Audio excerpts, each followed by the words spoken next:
Blog Talk Radio.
bakunzi baraditeme nongeye kubasuhuza kandi mbaha ikaze mu biganiro byacu byo kuri uyu mugoroba. Nitweshime Jean Paul mu kiganiro uyu munsi turi ku itariki ya 21 ukwezi kw'icumi umwaka w'2021. Nongeye kubaha ikaze rero mu biganiro byacu kuri uyu mugoroba, kandi ikiganiro turi buze gukora ntabwo ari gishyashya, ni gishyashya ariko nababwiye muri make ibyo tuzatindaho, ibyo tuzagarukaho. Hari byinshi ariko turi buze kuvuga yenda mbere gatoya yuko tuza kugaruka mu kiganiro nyirizina. Mbere yuko ninjira mu idonido ry'iki kiganiro, ndagira ngo nongere numve bagenzi banjye turi buze gufatanya muri iki kiganiro ko turi kumwe. Uyu munsi tubafitiye umushyitsi utari umushyitsi, ni umusangwa ariko umaze igihe tutari kumwe. Nagize akabazo gatoya cyane tekinike ariko nizera ko kakemutse. Ndagira ngo mbanze numve ko aba batumirwa cyangwa se bagenzi banjye turi buze gufatanya muri kiganiro turi kumwe 5 kuri 5 muri studio za Radio Iteme. Reka mere kuri Pasteur Jean Claude Habimana, niba unyumva gusa kugira numve ko mikoro bitunganye. Ndagira ngo ngusuhuze kandi nongera kuguha ikaze muri ibi biganiro maze iminsi tugaragaramo. Uranyumva? Ndakumva bwana Jean Paul. Yesu ashimwe cyane. Imana ishimwe, ndumva nkumva neza cyane. Reka mpe ikaze Benon Ngombwa, we tumaze iminsi turi kumwe ndetse we ndabizi ko ntabwo ni we niyinge wagerageje kumufasha kwinjira muri studio. Nizera ko we nta kibazo gihari. Benon, niba unyumva nawe reka nguhe akanya gato suhuza abadukurikiye no kugira ngo numve ko mikoro bitunganye.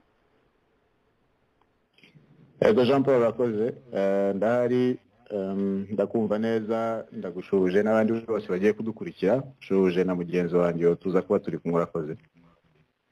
ni mwebwe mukoze reka rero ntatinze ubushize hari tufite byinshi turi buze kuganira ariko by'ingenzi ndagira ngo ngaruke ku bintu bimwe na bimwe nari nabwiye abakunzi ba radiyo iteme tuzagarukaho hari ibintu bimwe FPR ikora yenda ikibaza ko ari ukwerekana imbaraga zayo ariko ku rundi ruhande aribwo ibinagaragaje intege nke z'umurengera intege nke cyane muri iki kiganiro nari navuze ko kubera amagambo yavuzwe na Dr Pierre Damien Habumuremyi ndabigeraho ngafata na pause ndavuga ni Dr nkongera ngafata pause ariko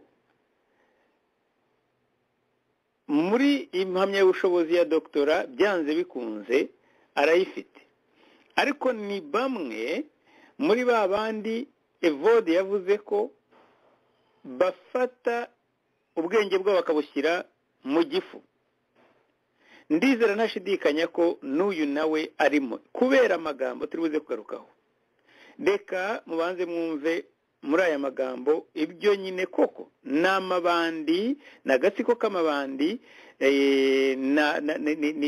ni abantu bafashe ubwonko bwabo bakabushyira mu gifu ndabizi ko benshi mwarabivuze ariko ndababusezeraniye ko ibyo tuza kuvuga kuri iyi ngingo harimo ubugambanyi ku banyarwanda kuba n'abanyarwanda harimo deception ikomeye cyane kubona umuntu nk'uriya uri muri gereza aho atavuze ati ndarusimbutse jyewe imana ibishimirwe ariko warangiza wagera hanze ukavuga uti ntimuzi ibyo nsize inyuma ntihakazagire n'undi mutekereza ko mwababarira muri bariya abantu bose bokamwe n'ingengabitekerezo ibyo nsize muri gereza hari niyonka ni jenoside ni ingengabitekerezo yuzuyemo gusa mbese nko kuvuga bati abasigaye bose nabo gupfa ntacyo bamariye u Rwanda cyakora yabwiraga Madame Jeannette ngo nabo kwitabwaho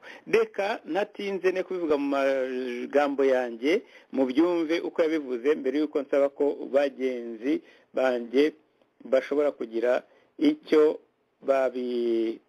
babivugaho reka twumve Habumuremyi yenda twatangira ashimira Kagame ko yarekuwe noneho nkaza kumvisha iri audio ngufi ku byo yavugiye muri club ari minisitiri w'intebe Dr Pierre Damien Habumuremyi nyuma y'uko ahawe imbabazi n'umukuru w'igihugu agahita anafungurwa aho yari afungiye muri gereza y'Amageragere yashimye byimazeyo nyakubahwa perezida wa Repubulika Paul Kagame kubw'imbabazi amugiriye avuga ko kumubabarira amakosa akabije yakoze ari ikindi gihango bagiranye rwose mbabwire ko imbabazi nahawe na nyakubahwa perezida wa Repubulika w'igihugu cyacu nazakiriye neza cyane kandi byashimishije cyane byanshimishije cyane mbikuye ku mutima byanshimishije cyane n'icyubahiro cyinshi mugomba kuko ntabwo nari mbyiteze nyakubahwa perezida wa Repubulika namusabye imbabazi bivanye ku mutima musaba imbabazi ariko ntabwo nzi ko arazima kuba naramusabye imbabazi nk'umubyeyi w'igihugu agafata icyemezo cyo kumeza imbabazi namusabye nk'uko nabivuze navuze ngo namushimiye cyane ariko ni ikindi gihango gikomeye Dr Habumuremyi kandi avuga ko ikibazo cy'umwenda munini afitiye abantu banyuranye yiteguye kuwishyura akanavuga kandi ko azitwara neza mu buzima bwo hanze ya gereza ni ukuvuga ngo imbabazi nazisabye mvuga ngo amakosa nakoze ntabwo yarakwiriye kuba yarabayeho nk'umuyobozi ku rwego nari ndiho n'icyizere nyakubahwa perezida buri ko yari yarangiriye kubera iyo mpamvu nkaba nateye n'isura itari nziza ubuyobozi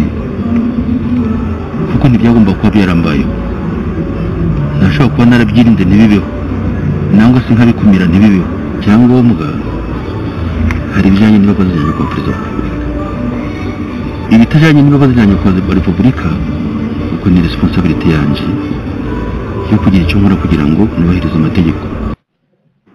Dr Habumuremyi yari yarakatiwe igifungo cy'imyaka 3 akaba yafunguwe amazi muri gereza igihe kingana n'umwaka n'amezi 2. Nyakubahwa First Lady, aho mvuye naho ni mu Rwanda, muri gereza naho ni mu Rwanda, ariko ibyo nsizeyo n'ibiri hano biratandukanye cyane, ngira ngo nabyo bikwiye kwitabwaho. Inzira tumaze kugeraho hano hanze, ndavuga hanze y'amagereza, amagereza afite abaturage bageze ku 100,000. Ibyo 100,000 buri wese afite abantu bamuri inyuma. Reka dufate ko nibura 10 ni urugero rw'abantu bakifashe 10, ufashe 100,000 buri mu wese ukamugerakaho abantu 10 bageze kuri miliyoni. Imibare yanjye bageze kuri miliyoni. Nyakubahwa First Lady, ahari ibibazo bimaze iminsi bigaragara by'ingengabitekerezo mu magereza. Icya mbere ni ukureba neza mu matorero yo muri gereza.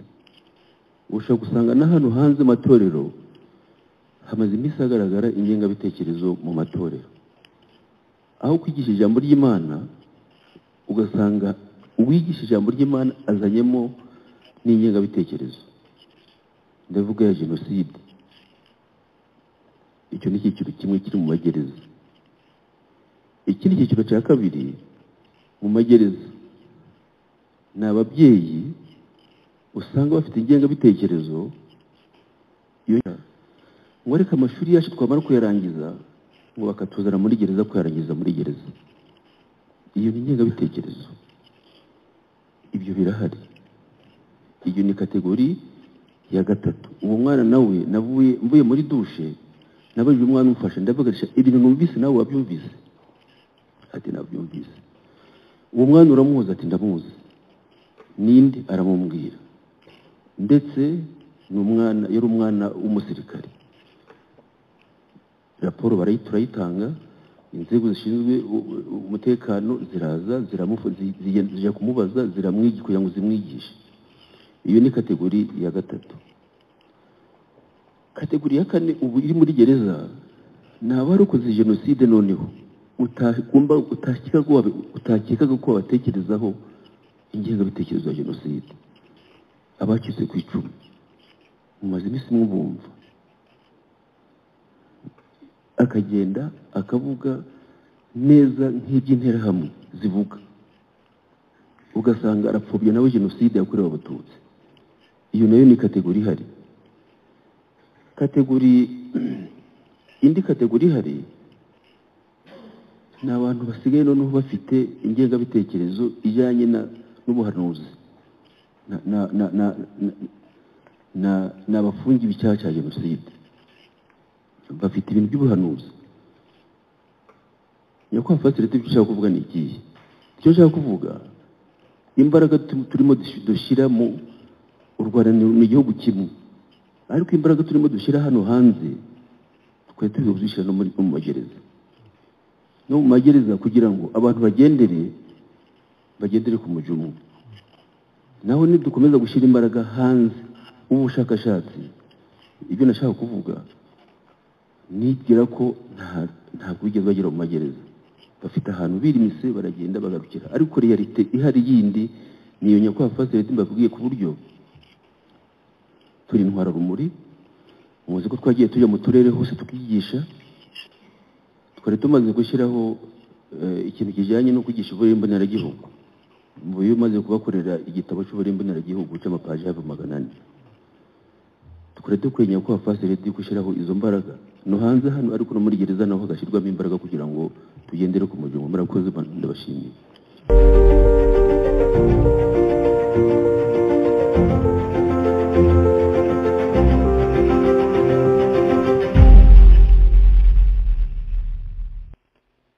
reka ne gutinda mbere yuko tujya mu bindi ndibuze kugarukaho nabicisha amatsiko reka mbanze ngaruke gatoya kuri iyi mvugo ya Dr Habumuremyi avuye muri gereza. Mfite Benone ndetse na Pasteur Habimana bari buze kubiganiraho kandi twanabivuganye kuri sije y'uyu munsi ko ndibuze kuyigarukaho.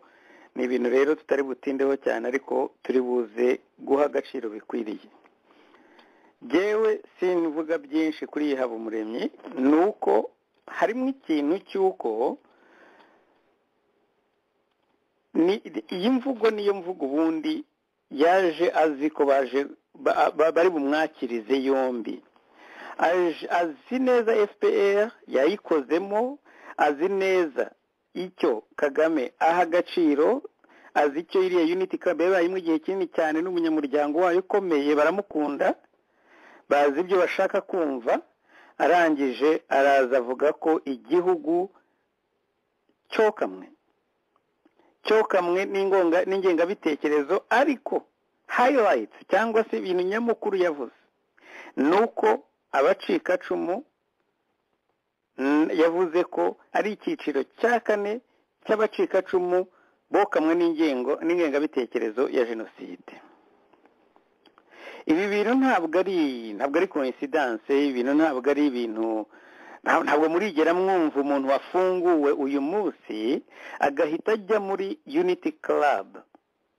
Kuba yarababariwe na Perezida Kagame ntibivanaho ubusembwa yagiyeho bw'icyaha criminel. Yes, dushobora kuvuga ko kangaroo zo mu Rwanda uwo zashyizeho icyaha tutagomba twige ku bwacu kumufata nk'umunyacyaha, ariko Kagame we niko bashaka kubyerekana. Njyewe ndamuzi Habumuremyi aburana avuga ati ndarengana, ndashaka kwerekana innocence yanjye, iby'amafaranga, iby'ishuri, bya universite n'ibindi, ajya mu rukiko ibyo bakwita ko rukurusha urukiko mu gihe yarazi ko aburana amahugu. Nta mpamvu yagombaga nako yaburana arengana, ntabwo yagombaga kujya kwirirwa ajya kurusha urukiko amumbabarira pana atarengana. Yavuze ko amakosa yakoze, kubona yamubabarira n'ikindi gihango. Ni ukuvuga ngo ibintu byose yajyaga mu rukiko yari teatre. First of all, nicyo kintu cya mbere ashaka kwerekana, ariko bitari ibyo by'ayo mateatre. Avuyemo ako kanya nyuma y'umwaka umwe aravuze ati amakosa nakoze. Ni ukuvuga ngo biriya byose yarimo yigiza nkana, ahubwo ni umukriminel wo mu rwego rwo hejuru, warabyiyemerera nta mapingwa muriho, nta torotiri muriho. None aravuze ati urabona ko bahise bamuzana muri Unity Club, mumubwire undi mukriminel bashobora kuzana. Abo baciriye imanza hariya harimo n'abantu badashobora no gukandagiramo kubera ko gusa barebwa ijisho batarigeze banabifungirwa.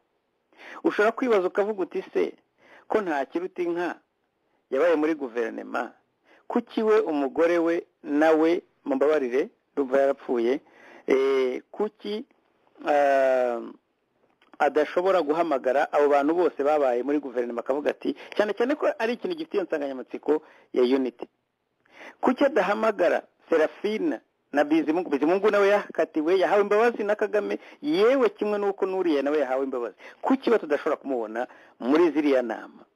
Kuki tudashobora kumubona muri ziriya Unity Club? Kuki biri selective? Kuki bafata bamwe bakareka abandi? Kubera ko koko ni club, niryo zina ryayo, ni club ni kuri yazikora. Naba malfaiteur bishyize hamwe bafite amategeko abagenga, ariko ikibabaje kurusha ibindi nuko ari bari abantu bari influence mu gihugu. None influence yabo barashaka kuyikoresha bavuga bashaka kwerekana ko le vulnerable ari bo banyira bayazana. Ingengabitekerezo umuvuno mushyashya igitabo yaracyanditse kuko urabona ko Kagame na famiye ye na FPR ubu badukanye ikintu cyo kugira ngo batake les rescapés ku bijyanye n'ingengabitekerezo. Barashaka kwerekana ko ubu noneho umuntu uwo ari we wese bashobora kumurega icyaha cy'ingengabitekerezo kugira ngo ubutegetsi bwabo aribwo bukomeza kwimakaza, kandi ko bizagenda kuko bazi neza ko niba hari abatutsi bashobora kuba noneho bakwestioninga, batangiye kwibaza ubwo butwari, batangiye kwibaza uwo mugambi wo guhagarika jenoside no kurengera bayikorewe, bakababwira bati ariko ibyo mwakoze muvuga ko mugiye gukiza ubuzima bw'abantu n'ibyo muri mukora ko bihabanye. Batangira kumva noneho bya bindi byavuga imvugo yavugwaga n'abahutu gusa, bavuga bati ibi bintu birabona birimo tena, bakumva abatutsi batangiye kubikemanga nabyo, bavuga bati abantu banza ari abantu baje bashakira ubutegetsi gusa, atari ukuvuga ngo koko bari bafite umutima wa kimuntu wo guhagarika jenoside. Baravuga bati ibi bishobora gushyira ubutegetsi bwacu andanje, noneho reka dufate abacikacumu nabo tuvuge ko ahubwo ari kiri cyiciro cy'abapfobyi, kugira ngo ejo n'ejo bundi hataza uyu mwuka utangiye kuzamuka. Murabizi ko Habumuremyi avuye yasizeyo Karasira Aimable, asizeyo Damange Yvonne Ryamugwiza n'abandi benshi, yewe harimo n'abasankara nabo bose abo n'abacikacumu n'abandi ntabwo navuga amazina, harimo Deo Mushayidi. Barashaka ko noneho bavuga bati iyi ni threat nshyashya yindi, reka nakomeza kubivuga ko nabivuga jyenyine kandi nkizimba mu magambo kandi ngaruka ku byo abandi bagenzi banjye baze kuvuga. Yenda nongera kwintroduce buri umwe, ndaza kuza kugaruka kuri observation zimwe na zimwe, ariko reka mere kuri Benone tumaze iminsi turi kumwe muri ikiganiro, turi babiri noneho ndashaka kugira ngo twe kubitindaho cyane ariko tubihe umwanya wabyo bikwiriye, kuko birawukwiriye. Ndabizi ko bikozeho ubushakashatsi cyangwa se interpretation wahaye ririya ijambo ni iryawe Benone. Mu kanya ndaje Pasteur Jean Claude Habimana. Urakoze cyane Jean Paul. Ririya jambo iyo ryumvishije mu by'ukuri ikintu gihita kikugeraho ni agahinda gakabije mu by'ukuri, kumva aho igihugu cyaturutse, aho igihugu cyavuye, ibibazo cyaciyemo, aho u Rwanda rwavuye. Abantu bahoraga bataka bavuga bati u Rwanda rumerewe nabi, abanyarwanda kugira ngo bumve bararenganywa bazizwa ko bumvishije za radiyo Muhabura. Ariko noneho leta yabasimbuye ya Kagame, ugasanga abantu ihisemo kugenda ikabafata ikabagira zombi. Abantu bose, umuntu wari ufite doctora witwaga Dr. noneho wageze no ku rwego rwo kuba prime minister, agahaguruka akavuga ibintu bisakuriye. Ariko biriya ntawe bikwiriye kuba binatangaza mu by'ukuri. Ni ikimenyetso cya failed state. Leta mu by'ukuri, igihugu kimaze kujya ku mavi, inzego zitagikora. Ni ukuvuga ngo Damien we icyo arimo gukora, arimo hari radiyo imwe ntagushaka kuvuga, ibaho abahungu bakunda kuvuga ngo bakavuga ngo ese runaka yazize iki, yenda bavuga umuntu wavuye mu buyobozi bwo mu Rwanda. Abo bahungu bakavuga ngo yazize kutamenya icyo umwuka abwira amatorero. Ubu rero igihari nuko Damien yamenye mu by'ukuri icyo umwuka ubwira amatorero. Uwo mwuka sinzi uwo ariwo, niba ari uw'Imana, niba ari uwa shitani, ariko mu by'ukuri nta w'Imana urimo. Nayimvuze ngo ahubwo sinzi iyo shitani. Icyo yamenye rero ni uko yamenye icyo uwo mwuka wabo mubi ubabwira amatorero yabo, imyuka yabo mibi, akamenya ikigezweho, igikenewe gukuru uko avuga, akaza akaba ari cyo yekoringa, akaba ari cyo avuga. Kugira ngo bijye kugera aha, mu by'ukuri ibi ni ibintu Kagame yateguye guhera kera. Wavugaga mu kanya uvuga uti ni gute umuntu yafunguwe nyuma y'umunsi n'insinga akaba aje muri Unity Club. hari abantu benshi koko mu by'ukuri bakabaye batumirwa bakaza muri za Unity Club bakagira icyo bavuga badafite icyaha na kimwe bakoze bahamijwe n'inkiko ariko ntabwo tubona. Hari abayobozi benshi hera kuri Mukarwigema yakabaye hari umugabo we afite ikintu avuze gikomeye mu miyoborere y'u Rwanda aho u Rwanda rugeze ubu. Hari yewe nk'uko babivugaga ba Pasiteri Bizimungu umufasha we bakabaye bahari bafite icyo bavuga bakaba bafite icyo basobanura. Hari yewe n'abafasha b'abasirikare bakuru bari mu Nkotanyi bagize uruhare Abayingana ba Nyenyezi bandi bose iyo ugiye gutekereza hari abantu benshi bibwira ko mu by'ukuri abantu baguye no ku rugamba abenshi bari n'ingaragu nta n'imiryango bagiraga ariko abenshi imiryango yabo irahari bandugute imiryango yabo yaratorongeye Bugande bahe hose n'impunzi nanone ariko noneho abo ngabo yarabahereyeho abigizayo kubera ko bari bazi umugambi mu by'ukuri wabazanye bavuga bati tugiye kubaka igihugu kidashingiye ku muntu kidashingiye kuri gufata izina ry'umuntu rikajya hejuru y'inyungu z'igihugu. Arangije aravuga ati reba abantu bafitiye intego reka mbaze mbigizeyo. Ababigizayo atangirana ikintu cyo kubanza kuvuga ngo abantu muvuga ko mwarwaniye igihugu nta deni bafitiye cyangwa se nta n'ideni igihugu kibafitiye. Atangira kugenda mu by'ukuri ashyira mu banyarwanda kumvikanisha ko hari ukuntu abantu barwanye bagahagarika n'iyo jenoside hari ukuntu biyumvamo ngo ko u Rwanda rubafitiye ideni atari ko mu by'ukuri nta deni tubafitiye mwarwanaga gutaha byararangiye n'ibyo. Agenda noneho uwafunze akavuga tuyifuzaga byinshi yifuzaga inyungu yifuzaga kujya hejuru y'abanyarwanda yitwaje ko yarwaniye igihugu. Abo bose agenda yigizayo umwe ku wundi ari abakiriho abaguye ku rugamba imiryango yabo arayizimiza irabura nta n'umwe ushobora kubona urahagaragara.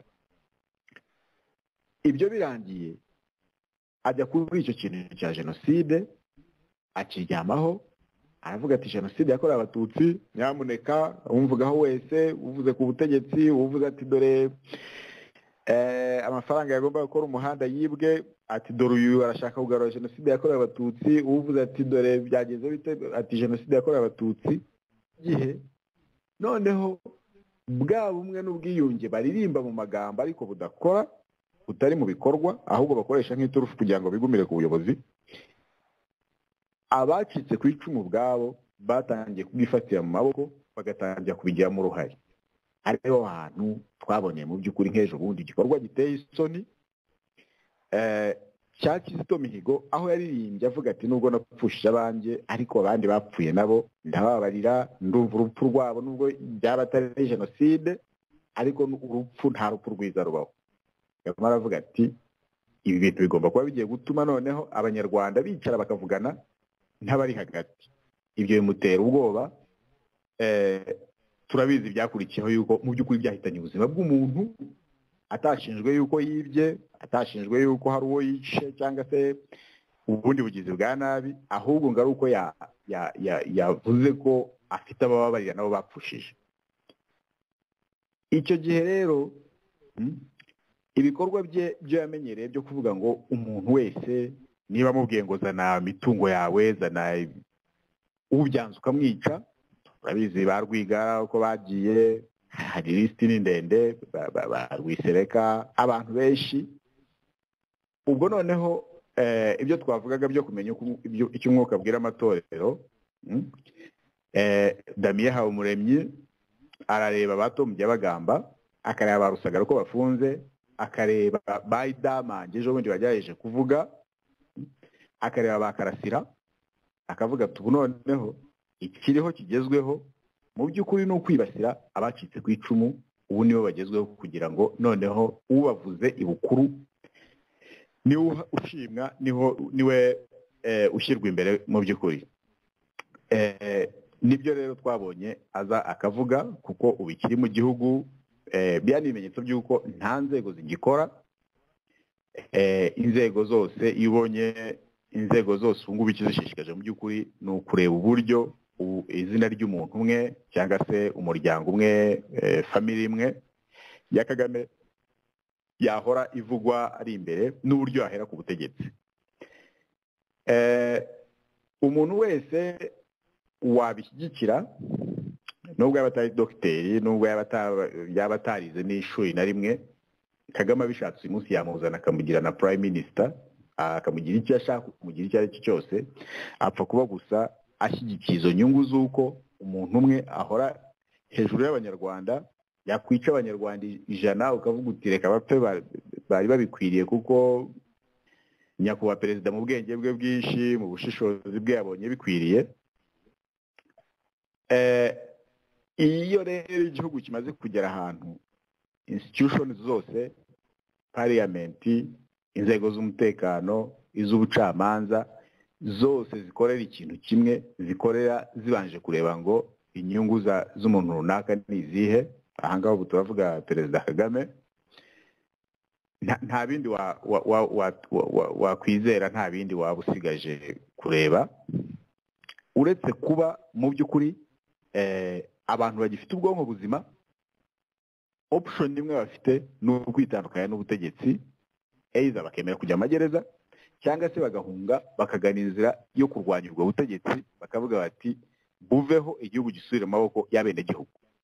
Abantu rero nk'abadamiye, iyo ahagurutse ukumva ibintu avuga, ntabwo ushobora kumutandukanya, nta hantu wahera unamutandukanyiriza n'abantu baregaga abantu ngo ni ibyitso kuri leta ya Habyarimana, takavuga ngo umuntu ngo twumva yumva za radiyo Muhabura, abantu bakayoborwa bakagenda bakicwa ngo ni ibyitso by'inkotanyi. Damiye ntabwo ayobewe ko ibikorwa amagambo nk'ariya mu by'ukuri ari amagambo abakururira ibyago abantu, arimo gutamika leta mbi y'abicanyi.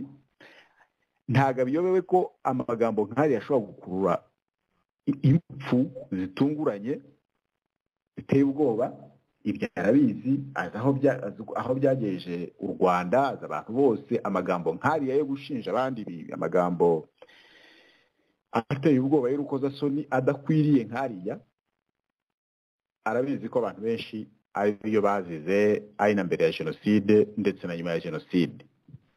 Guhaguruka rero akabivuga bigaragaza mu by'ukuri ahantu Kagame agejeje u Rwanda, aho abantu n'uwakandagiye mu ishuri akagira aho yitwa dogiteri avuga n'ibyo umuntu injiji yanyuma idashobora kuvuga. Kuko mu bintu byose yavuze, abantu bagiye akavuga ibyo abantu bagiye bavuga, nta kintu mu by'ukuri na kimwe avuga kirimo ingengabitekerezo ya jenoside kirimo. Aravuga abantu banengaga ubutegetsi, baratujyana mu mashuri tukiga, tubarangiza tukaza kuyakomereza hano muri gereza.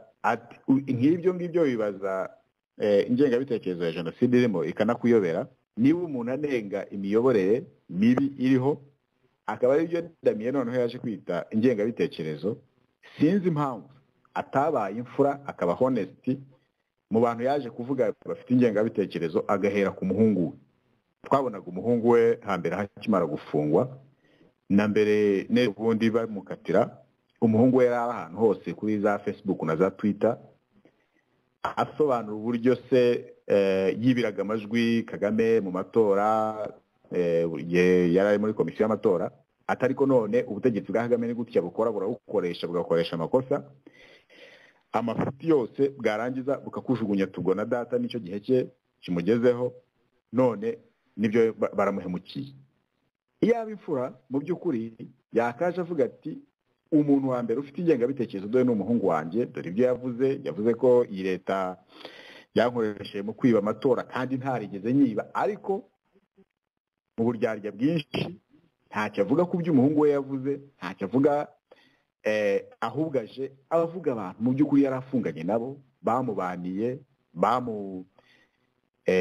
babanye muri gereza, aza abashyiraho ibyaha bidahuritse, ariko mu by'ukuri ari ugukora propaganda biba bigenewe kugira ngo bikora putinge mind z'abaturage, umuturage wese ananirwe gutekereza, ananirwe kureba, avuga ati niba dufite n'abadokiteri bapfuye ubwonko kugera ahangaha, jye nakora iki, jye navuga iki. Ariko nk'uko tubizi mu by'ukuri biriya biba bigaragaza ko nyine kujya mu ishuri gusa kugira ngo ugire doktora witwe dogiteri ntacyo bivuze, igihe udafite ubwonko ngo ubukoreshe ukabugurisha nk'uko Evode yabivuze, ni ibintu biteye ubwoba. Ariko nibyo duhora tuvuga, sinzi impamvu abantu batiga ngo barebe ngo abandi bose babigerageje imbere ye n'abandi muri leta zabanje byarangiye bite. U Rwanda rukeneye abahaguruka bagashyiraho institution zikorera abaturage bose, bagashyiraho inzego zikorera abantu ku buryo umuntu atavuga iby'ubutegetsi bushaka, ahubwo avuga ibiganisha igihugu aheza. Ibi bintu bya Dr. Habumuremyi ni ibigaragaza ko mu by'ukuri u Rwanda ruri mu bibazo bikomeye. Umunyarwanda wese ufite ubwonko buzima, sense ze zigikora, akwiye kuba ahaguruka agatanga umusanzu mu kugira ngo ibintu bihinduke. Ibi birakuraho cya kibazo cy'amoko cyo kuvuga ngo abatutsi nibo bari ku butegetsi, mbere ya Habyarimana hari abahutu, ese noneho dusimburanwe hagisubireho umuhutu. Ntabwo icyo ngicyo ari cyo kintu cyangwa ngubu ikiriho ni aho abanyarwanda bose bafatana mu mugongo bakisubiza igihugu mu maboko, buri muturage akagira ijambo mu gihugu cye. Kuko Damien sinzi ko hari uwavuga ko ari umututsi, ariko ibyo avuga niwe noneho ushinja abacitse ku icumu, abashinja jenoside. So ibyo ni ibintu biteye ubwoba, bikwereka ko ibyabaye mu Rwanda abantu elite b'abanyarwanda babifitemo uruhare rukomeye cyane. Ni ukuvuga ngo umuyobozi wese uje mubi ashobora gukoresha abanyarwanda bose mu moko yose ashoboka. Icyo dukeneye ni uko mu by'ukuri abanyarwanda bakwishyira hamwe, u Rwanda bakarukura mu maboko y'umunyagitugu ukoresha abanyarwanda, abize, inzego z'umutekano zose akazikoresha mu nyungu ze, amoko yose akayakoresha mu nyungu ze, abyinagaza abanyarwanda. Nicyo ngicyo rero nabivugaho Jean Paul, ni ibintu biteye isoni, ariko nyine ni ukukomeza tugahaguruka. Ubwo biba bifite icyo bigenda byereka buri munyarwanda aho igihugu kigeze n'umusanzu koko akwiriye kuba atanga. Ntakwiriye kuba yizera ngo uyu ni dogiteri cyangwa se ngo yaravuga ibiki, ahubwo ni igihe cya buri munyarwanda. Ab'inda nini bakagenda. Ubu ntabwo twongeye kubona yenda nk'umuhungu wa Damien aza kugira icyo abivugaho ngo avuga ati yikosoye yenda n'uburyo yavugaga, ibyo birarangiye, birazimanganye, nta n'uzongera kumva. Ariko abanyarwanda nyakuri bakwiye kubibona ko ikiriho ni uko ufunga arafungwa kubera inyungu z'umuntu uri ku butegetsi, ufunguwe agafungurwa kubera inyungu z'uri ku butegetsi, nta butabera bubigizemo uruhare, nta shingiro n'imwe bishingiyeho. Ubwo rero igihe umuntu umwe abantu bose bakesha kubaho umuntu umwe nk'inkoko y'umusinzi. Inkoko y'umusinzi niyo ibara ubukeye, kuko isaha yose ashobora kuvuga ati muyibage tuyirye. Abanyarwanda babayeho nk'inkoko y'umusinzi, buracya Kagame akavuga ati ndagufunga, bwacya ati ndagufungura, akagutegeka ibyo uza kuvuga biterekeranye. Aho ngaho nta muntu ufite ubwenge wakwifuza kuba mu gihugu kimeze gutyo, kuko ni ibintu biteye isoni. N'abana bawe bakumvishije bakavuga ati umva ibyo data avuga, baravuga bati twagushije ishyano. Jean Paul, urakoze. Urakoze cyane Benon. Reka nizere ko Pasiteri Jean Claude Habimana washoboye gusoma izi mesaje cyangwa se ubutumwa umuhungu wa Pierre Damien Habumuremyi yagiye yandika, kuko Benon avuze point ntatekerezaga, ntakozeho connection, ariko y'ingenzi cyane. Mbere y'uko ugira icyo uvuga Pasiteri, reka nkwibutse zimwe. Hariyo Benon yakozeho reference, aho yavuze mu rurimi rw'icyongereza avuga ati nubwo nari umwana, ngo ndabivuga mu kinyarwanda, ati imyaka 8 yose yamaze mwaramugize boss wa electoral commission cyangwa se amatora, abibira amatora. Nari umwana ariko byose ndabizi, amatelefone mwararagaho muhamagara, ati byose ndabizi, ati no kumuzamura mu ntera naho byaturutse, ati ni igiciro cyatanzwe cyaguzwe, ariko birahagije. Ibyo urumva nyine aravuga ati the promotion came at a cost, kubera ko nyine byari biga kwari uko kumukorera ibyo yifuza. Arongera ati umuntu wakugikoreye ibikorwa criminelle none nawe umugize umukriminelle. Ni muri tweet. Yarongeye kandi aravuga ati ni gute abantu bawe bameze nabi, babayeho nabi, kandi bari ati mbwira umwe muri bo abantu bagukoreye bameze neza. Uwo ni umwana wa Pierre Damien Habumuremyi. Ariko noneho uyu ni udukurikiye wagiye uzinyoherereza. Hari ibindi yavuze aribyo ngira ngo nsorezeho. Yavuze ati ngo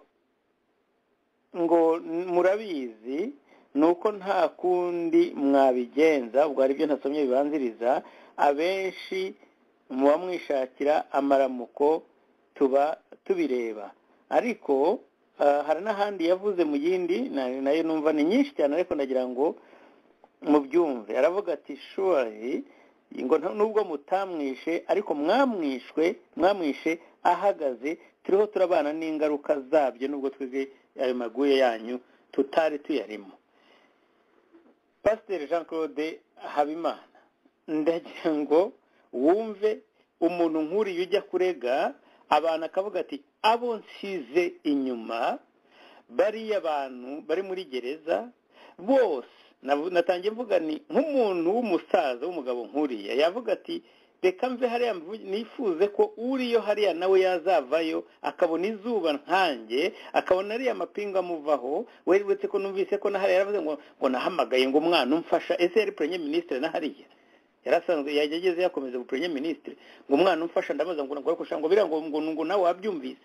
Birumva ko deja yasaga n'uwagiye kubara amadirishya ari. Ariko noneho si icyo ngicyo nashaka kugira ngo ngaruke ntaragwa ijambo pasiteri. Ni hariya ajya kurega abandi nk'umugabo yakavuze ati ndasohotse ariko nanjye ndifuza ko aho ngiye namwe mwazahajya. Umugani wa rya jambo rya Benin ngo ni kimwuka bwira amatorero, aho ngiye namwe nahabifuriza, nzakora ibishoboka byose nanjye ngere ko ndebe ko namwe mwazabohorwa mukava muri ibi bintu.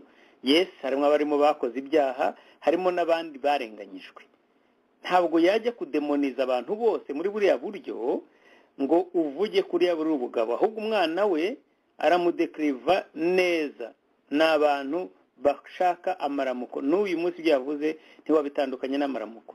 So ese ubu koko niba abo bantu avuga ati hari ingengabitekerezo zihariye, hari imvugo zitari zo ziri hariya, hari abantu batapuresi ibyo wakoze nyakubahwa Perezida Kagame, urashaka kumbwira ko kuba atarigeze avuga ati ariko nanjye ikirumbo cyanjye cyaraguhemukiye? Ese we cyangwa biri mu byo yasabye imbabazi yanditse tutabonye? Pasiteri, ndabizi ko nawe iri jambo warikurikiye, nari guteguje ibyo ari byo byose wari uzi ko tuganiraho uyu munsi. Wowe observation zawe ni izihe, nubwo wavuga n'ibyo natwe twavuze cyangwa se nubwo waba hari nka ibyo usanga bikeneye gusubirwamo, ariko ndabizi ko ufite n'ibyawe wihariye. Ijambo ni rya Pasiteri Jean Paul. Urakoze cyane bwana Jean Paul. Ikansuze Benon, suza abanyarwanda baduteze amatwi, mwese amahoro y'Imana bane namwe. Biragoye kugira ikintu umuntu avuga mu kiganiro nk'iki ku ngingo nk'iyi. Ubundi iyo umuntu ari muzima atekereza neza, ni ikintu kigoye kukivugaho kubera ko bikujyana ahantu ushobora kuba wagira agahinda gakabije nk'uko Benon yabivuze,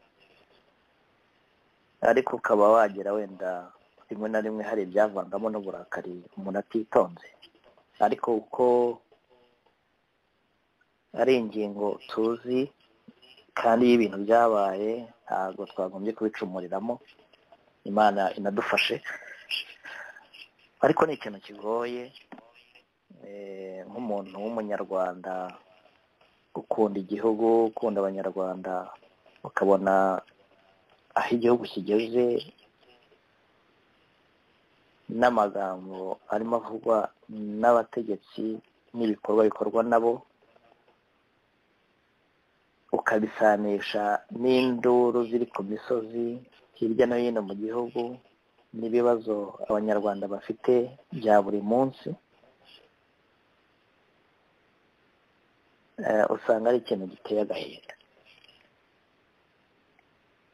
Reka mbonereho kwihanganisha abacikacumu bya jenoside bose aho bari, kubera ko hari amagambo muri iyi minsi arimo akoreshwa na leta n'abantu bo muri leta ya Kagame cyangwa se by'umwihariko FPR irimo ikora bitoneka, bishinyagura, harimo no kwivuga rwose hejuru y'abatabarutse bazize ubwoko bwabo. Tugeze mu gihe turimo kubara imyaka myinshi FPR ifashe ubutegetsi, bamwe wenda bageraho bakanitiranya ko abantu bashobora kuba gukura kw'imyaka gushobora kwibagiza ibyabaye, bamwe bakabyuriraho bakamera nk'abitwaye nk'aho nta kibazo bigitwaye. Nicyo kibazo turimo ubu ngubu, nacyo FPR irimo ubu ngubu, nacyo kibazo ifite gikomeye. Ariko abatekereza neza, abareba igihugu uko kimeze n'ababaye muri aya mateka twese tuzi, ni ibintu bigomba kudutera kwibaza ndetse no kongera gutekereza bundi bushya, aho kugira ngo ahubwo iyo myaka idukoreho itwibagiza amateka y'ibyatubayeho nk'abanyarwanda, ahubwo itubere igihe cyo gutekereza ko dushobora kongera gutekereza bundi bushya, tukongera tukisuzuma, tukongera muri Bibiliya bavuga kwiyimira, ukisuzuma, no kuvuga ngo kwisubiramo tukareba mu byerekezo dufite, mu migambi dufite, mu bantu tubana nabo, muri abo bategetsi dufite. Iyo FPR ni iki? Ntabwo bitangaje ko uyu munsi nasaba n'abanyarwanda kongera gusubira mu mateka no kongera kubaza ngo ikintu n'inyito yacyo kimeze gute? Jenoside ni iki? FPR ni iki? Kagame ni muntu ki? Dukwiye n'igihe tugezemo cyo kongera kwibaza bundi bushya, kugira ngo hataho tudakomeza kugwa mu ruzi turwita ikiziba. Nkomeze nihanganishe iyo miryango y'abacitse ku icumu rya jenoside, kandi nanabahumuriza kubera ko mu byago tuba dufite, mu ngorane tuba twarahuye nazo, abanyarwanda muri rusange, abahutu n'abatutsi n'abatwa, ibyago byagwiriye igihugu muri rusange, kandi bitugiraho ingaruka mu buryo buremereye ku moko yose, ku buryo buri muntu wese ashobora kugira icyo yavuga bitewe n'ibyago twahuye nabyo. Nagira ngo nsabe abanyarwanda badukurikiye kwihangana no gukomera, ndavuga by'umwihariko abacikacumu ba jenoside yakorewe abatutsi, ariko nihanganishe n'andi moko nk'abahutu n'abatwa, nabo bagize tewe n'ingaruka iyi jenoside. Ntabwo najya muri detaye buri bwoko turaziranye, twagombye kuba tuzi uburemere bw'ibyago twagize twese. Habayeho gupfusha, habaho ubuhunzi, habaho n'ibyo byose twagarukaho tukagera muri ibyo byo gufungwa, gukorerwa iyicarubozo, gushinyagurirwa. Ibyo byose turabihuza mu bihe bitandukanye, ariko turabihuza, tubihuriraho ko buri muntu wese afite igikomere cye ariko gisa n'icyundi. Kugira ngo yongere icyo mvuga kuri ibi bya Dr. Pierre Habumuremyi Damien, biragoye kubivugaho kubera yuko Benoni avuzeho byinshi, kandi numva nanjye ntari gusubiremo, kandi Imana imuhe umugisha gufata igihe tekereza kuri kandi akabisangiza abanyarwanda. kandi anamushimira gukoresha rya jambo iby'umwuka abwira amatorero. Nkunda nanjye kugendana na Bibiliya mu byo nkora no mu byo ntekereza, kubera yuko nemera ntashidikanya ko nyuma y'ubu buzima hari ubundi. Nkemera ntashidikanya ko muri ubu buzima bwo ku isi tubufiteho umukoro wo gukora, ariko igihe cyagera tukazabuvamo tukazajya mu bundi buzima. Twe abizera tuvuga ko ari ubuzima bw'iteka, aho tutazongera gupfa no kubabara no kugira ibindi bibazo. Ariko tukiri muri iyi si, tukiri muri uyu mubiri, dufite inshingano yo gukundana nk'uko hari itegeko rikuru Imana yadusigiye, cyangwa se na Yesu kuba mwemera yadusigiye ngo itegeko rikuru gukunda mugenzi wawe nk'uko wikunda. Izi komantere turazigira kubera ko habayeho gutsindwa gukomeye kwa kamere y'umwana w'umuntu yiganje, kandi gatsindwa na Satani yazanye ikibi, aho tugeze mu bihe urukundo rwa benshi muri twe rwakonje. Uretse ko bigeze n'igihe hari umuntu ushobora no kwibaza ngo ese wenda tekera ko urukundo rwakonje aho bigeze barugira. Izo nizo mpaka ziriho. Niyo ugiye mu biganiro biriho hanze aha ibijyanye n'igihugu cyacu na politike, usanga hariho icyo kibazo gikomeye, urukundo mu bantu. Iyo uvuze urukundo rero niho duhera muri bwa bumwe twavugaga. Ahantu hatari urukundo nta bumwe bushobora kuhaba. Mu myaka ishize hariho ukuntu twabagaho ibiganiro byagiye bitambuka na Jean Paul Rabizi. Twabagaho dukangurira abanyarwanda guhumuka no gukanguka, tukababwira uko situasiyo imeze, tukababwira dore ko ibintu biteye, EFPR mubona, uyu Kagame mubona, aba bantu mubona, tukababwira aho bigeze ntaho byerekera. Nkaho twakababwiye ngo uwo muntu mubona si we muntu, ko abantu babaye igihe kinini bibeshya ku bantu. Abanyarwanda tubaho twibeshya, tukibeshya naho. Noneho muri uko kuburagizwa,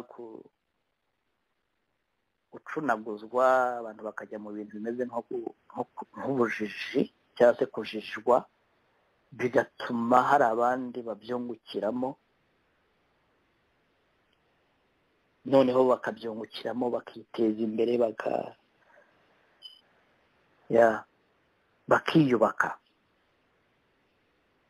kugeza aho bigeze uyu munsi umuntu wese ashobora guhagarara nko ku muntu wacitse ku icumu akamukandagiraho uko ashaka,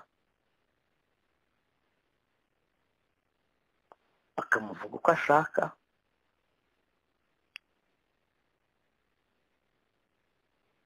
mumbabarire cyane, kubera yuko nta kirengera, nta kivugira, nta butabazi. Abacikacumu babaye umupira abantu banagerana, akawohereza aho ashaka, akawohereza uwo ashaka, bakawuteragana.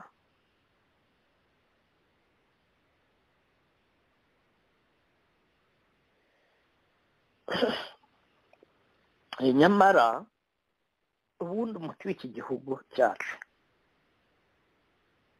ni naryo zingiro rikomeye,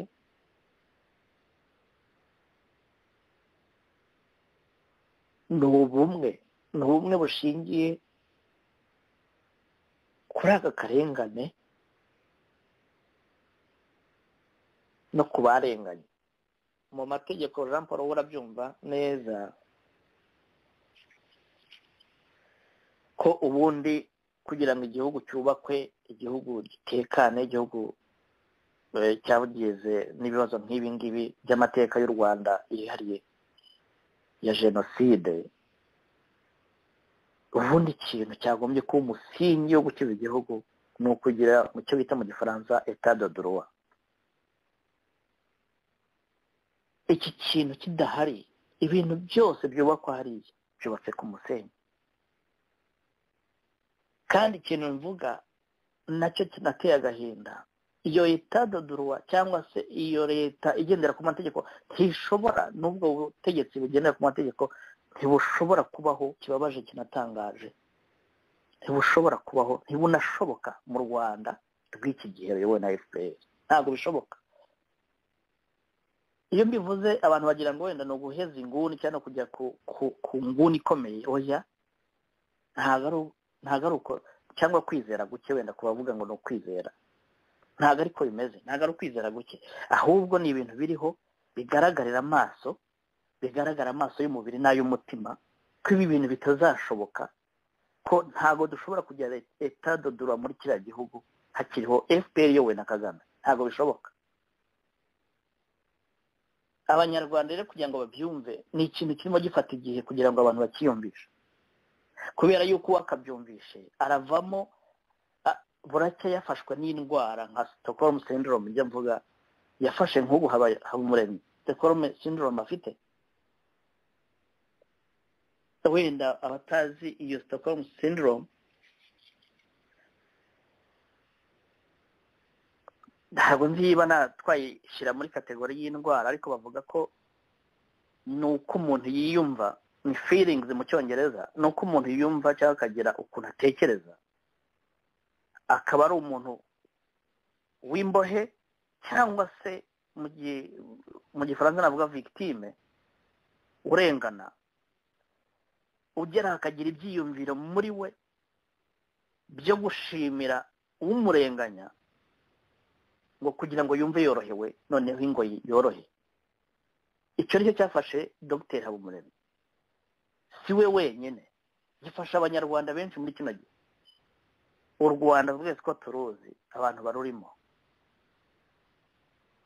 twebwe turabasha kuyivuga ko twagize umugisha, niko navuga, twagize amahirwe, iduha ubwiza, tuba ahantu noneho twisanzuye dushobora kuvuga icyo dutekereza. Ariko muri uru Rwanda rwuzuyemo abantu bazi ukuri, ariko bakwirengagije, bagushaka kugira ngo barebe ko bwacya kabiri. Ari bubona, uzajya ubona kuri za Twitter, za Facebook, batukana mu gitondo na nimugoroba, beyerekana ko ari abarwanashyaka n'abafana b'ingoma iriho. Nicyo kintu Habumuremyi yakoze, nicyo kintu Evode Uwizeyimana yakoze, nicyo kintu ubona muri Bamporiki n'abandi bose, ubona ba Dr. Bizimana n'abandi, ubibonamo ko nuko nyine. Ariko twe kwirengagiza yuko hari n'abantu bavyemera ko atari ukubera kuko bafitiye ubwo bwoba. Hari n'abandi babyemeje. Bivuga iki? Bivuga yuko hari abantu biyemeje kurenganya abanyarwanda, babigira umwuga ku manywa na nijoro, badahumeka. Ahubwo ikintu kibabaza gikomeye ni uko abarenganywa bacurirwa imigambi ku manywa na nijoro, bameze nk'abasinziriye. Icyo dushobora ari ukubara imyaka tumaze tuvuye muri jenoside, imyaka tumaze dutegetswe na FPR, imyaka tumaze Unity Club ishinzwe. Umunyasuwede rero niwe wavuze wise izina Stockholm syndrome, cyangwa yitiriwe wayishakiye izina iyi ndwara. Nuko yaramaze kubona ko hari abantu benshi barengana, ariko bageraho bakazamura ibitekerezo byo gufana no gukeza no bagashaka kwiyunga n'ubarenganya, hakazavamo ikintu kimeze nk'umurunga w'urukundo ariko rudasobanutse hagati y'umuntu waguhekuye nawe wahekuwe. Noneho wababona hanze akajya ngo muri inshuti. Noneho ari nabyo bano noneho bari ku butegetsi barimo batubeshya ngo abantu bariyunze, kubera ko abantu bajya hariya kuri kamera bagaseka bakavuga amagambo nk'ariya disikuru. Umuntu akava muri gereza mu gitondo akaba afite tapi rouge ahagazeho, akajya ku gatuti hariya akavuga amagambo nk'ariya aho akiri premier ministre, yarakoze crime. Ni ikintu kibabaje cyane. Abanyarwanda bakwiye kubona, sinzi, dufite abanyabwenge benshi hano hanze n'imbere mu gihugu, ariko buri muntu wese utekereza agashishoza arabona ko igihugu kiri muri danger cyangwa kiri mu kaga gakomeye cyane. Ariko reka ngaruke gatoya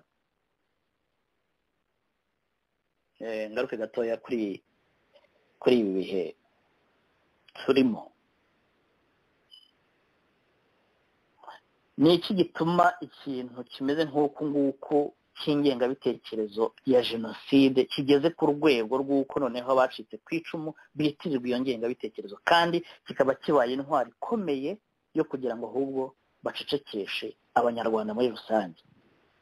Nk'uko Jean Paul wabivuzeho, ni intwaro FPR yazamuye yo gucecekesha abacikacumu b'abatutsi mu Rwanda, bose bagaceceka, ariko hari impamvu ibibatera. Bafite ubwoba, FPR ifite ubwoba ubwayo. Mu myaka yashize twavugaga FPR iri ku muteremuko, yari ku muteremuko mu mpinga y'umusozi imanuka ijya mu kabande. Ariko uyu munsi mu bigaragara, mu bipimo bigaragara, umuntu wese ushishoza ukurikira neza nimba hari abo twatangiranye mu myaka yashize mu kuva mu 2010 wenda umpereye aho hafi ukageza uyu munsi, urabona ko FPR iri mu kabande. Ndavuga mu buryo bwa politiki. Wenda badashoza ngo barebe kure bashobora kubona noneho ahubwo yari yubatse, ariko ntabwo FPR yiyubatse. FPR yarasenyutse kubera yuko yatangiye yitwa ko yarokoye abacikacumu igahagarika jenoside. Abatutsi bari mu Rwanda uyu munsi bagihumeka baba babikesha FPR ihagaritse jenoside, ariko bakirengagiza kutubwira yuko ahubwo FPR yafashe ubutegetsi ariko ntihagarika jenoside. Uyu munsi wa none rero barimo baratubwira yuko bafashe ubutegetsi ariko ntago bahagaritse jenoside, kandi nabo barimo barabikora mu buryo batazi, ariko kubera kurwanira no kugundira ubutegetsi ni ikorosi bisanzemo kandi babona bagomba kugundira.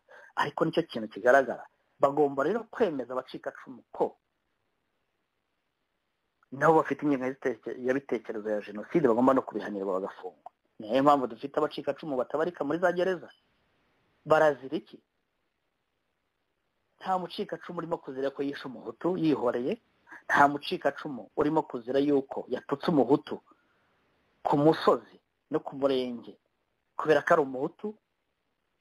Nta mucikacumu mu Rwanda urimo gufungwa azira yuko yigometse kuri leta. Nta mucikacumu yewe n'abari mu karengane bari mu mazu abavira arimo no kubagwira, batasaniwe, batubakiwe, batarengewe, nabo baracecetse. Iyo yimyoje gato agataka gato bamukubita iyo ngengabitekerezo kubera icyo nakwita paranoia ya FPR, y'ubwoba bwo gutekereza ko abacikacumu bashobora kubona ukuri k'umugambi muremure wari wimbitse wahishwe abatutsi mu Rwanda, kubera ko babeshywe igihe kinini yuko bacunguwe, barokowe, ariko uyu munsi bakaba baragizwe ikiraro cyo kugira ngo abantu babe ku butegetsi ubuziraherezo. Noneho rero ntibigikorwa n'abatutsi wenda bari ku butegetsi ngo bashinyagure abatutsi b'abacikacumu bari mu Rwanda gusa, ahubwo bo bageze mu rundi rwego rukomeye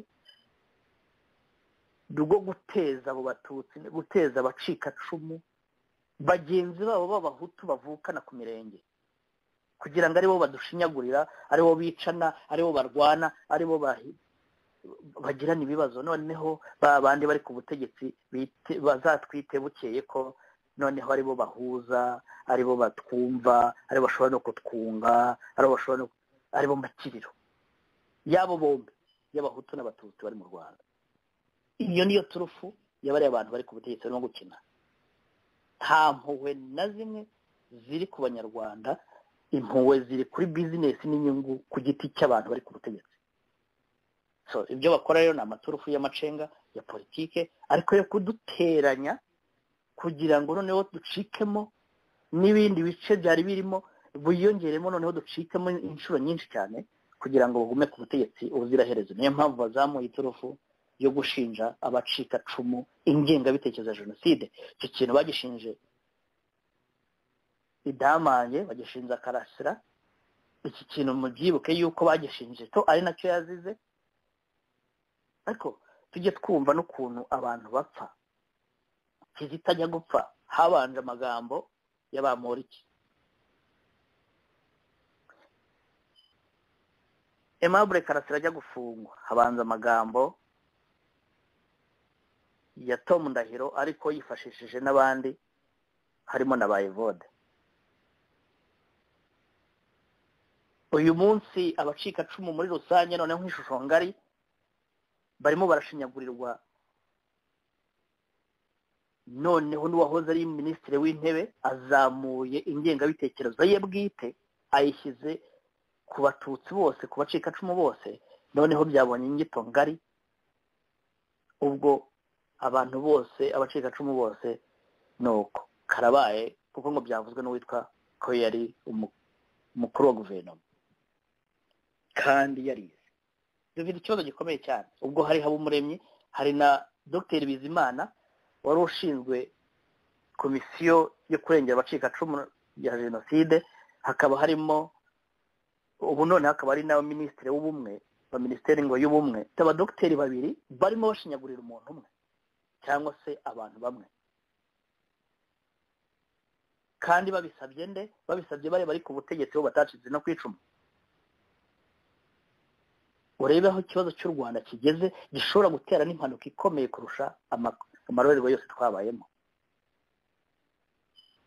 Ariko mu kugira ngo wenda ntizimba mu magambo cyane, kuko harimo ibintu bibabaje kandi biteye no kuzamura amarangamutima ukuntu, ariko nagira ngo mbibutse yuko ibi bihe turimo ni ibihe biteye ubwoba. Bibiliya yarabitubwira muri Timoteyo 2:3 ngo ubuhenebere buteye ubwoba bwo mu minsi y'imperuka. Ndayasoma ntabwo nyasobanura, ariko no kugira ngo byose tujye tubyumva mu mpande zose kugira ngo dusobanukirwe n'ibihe turimo. Hanyuma nindangiza ndasoza kuri iyo ngingo.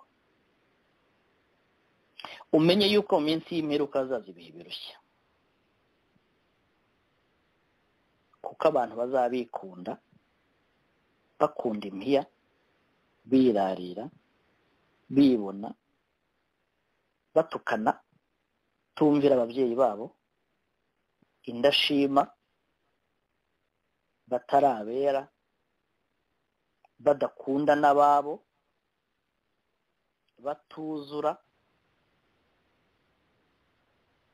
babeshyerana, batirinda, bagira urugomo, badakunda ibyiza,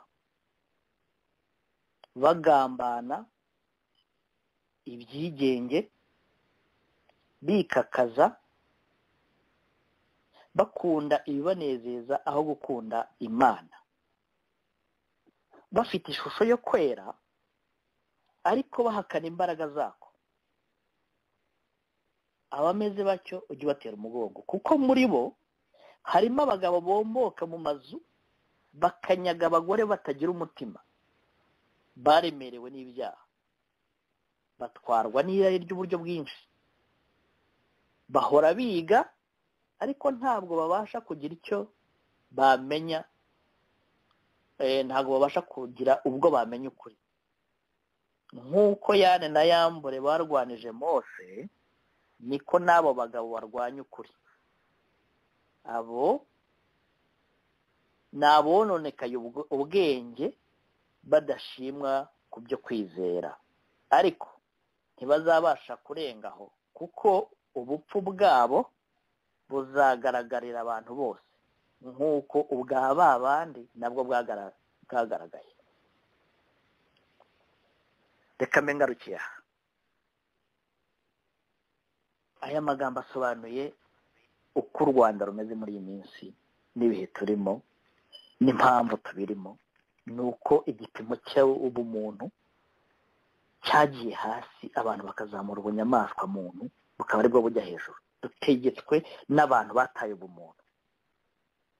Niyo mpamvu mu byitwa ko ari ibisubizo by'ibibazo bafite ku butegetsi kugira ngo bagume ku ngoma iriho,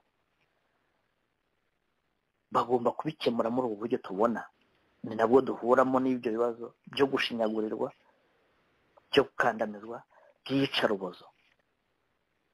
Ngarutse kuri Habumuremyi, arimo arasaba Jeannette Kagame nk'umuyobozi ushobora kugira icyo yakora mu kurwanya abantu bavuga ukuri, abantu batumva neza leta, abantu bataka kubera ko bababajwe na leta cyangwa barenganyijwe na leta, arimo aramusaba kugira ngo ngakaze umurego n'abo bategetsi bose bari muri iyo club kugira ngo noneho barusheho gukandamiza cyane.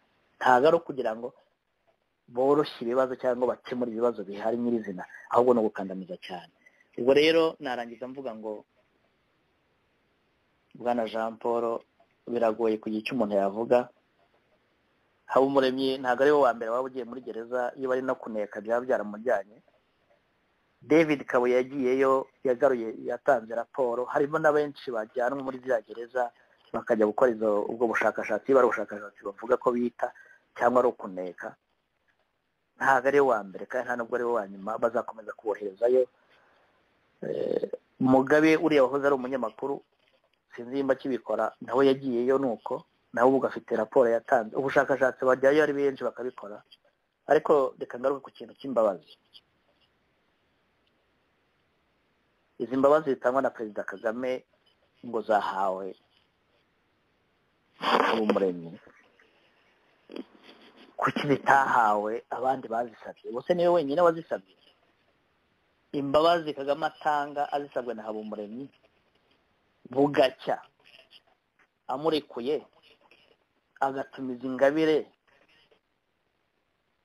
kuri RIB akamufungira abayorwanashyaka, agafunga n'abanyamakuru bagirana ibiganiro.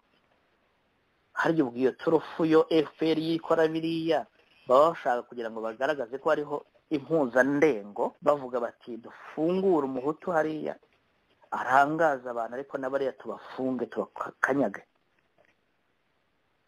Izo mpuwe agirira n'izo mbabazi zihabwa Habumuremyi, izo mbabazi ntizihabwe Mushayidi, ntizihabwe Wasanka, ntizihabwe Karasira wahekuwe n'iyi leta,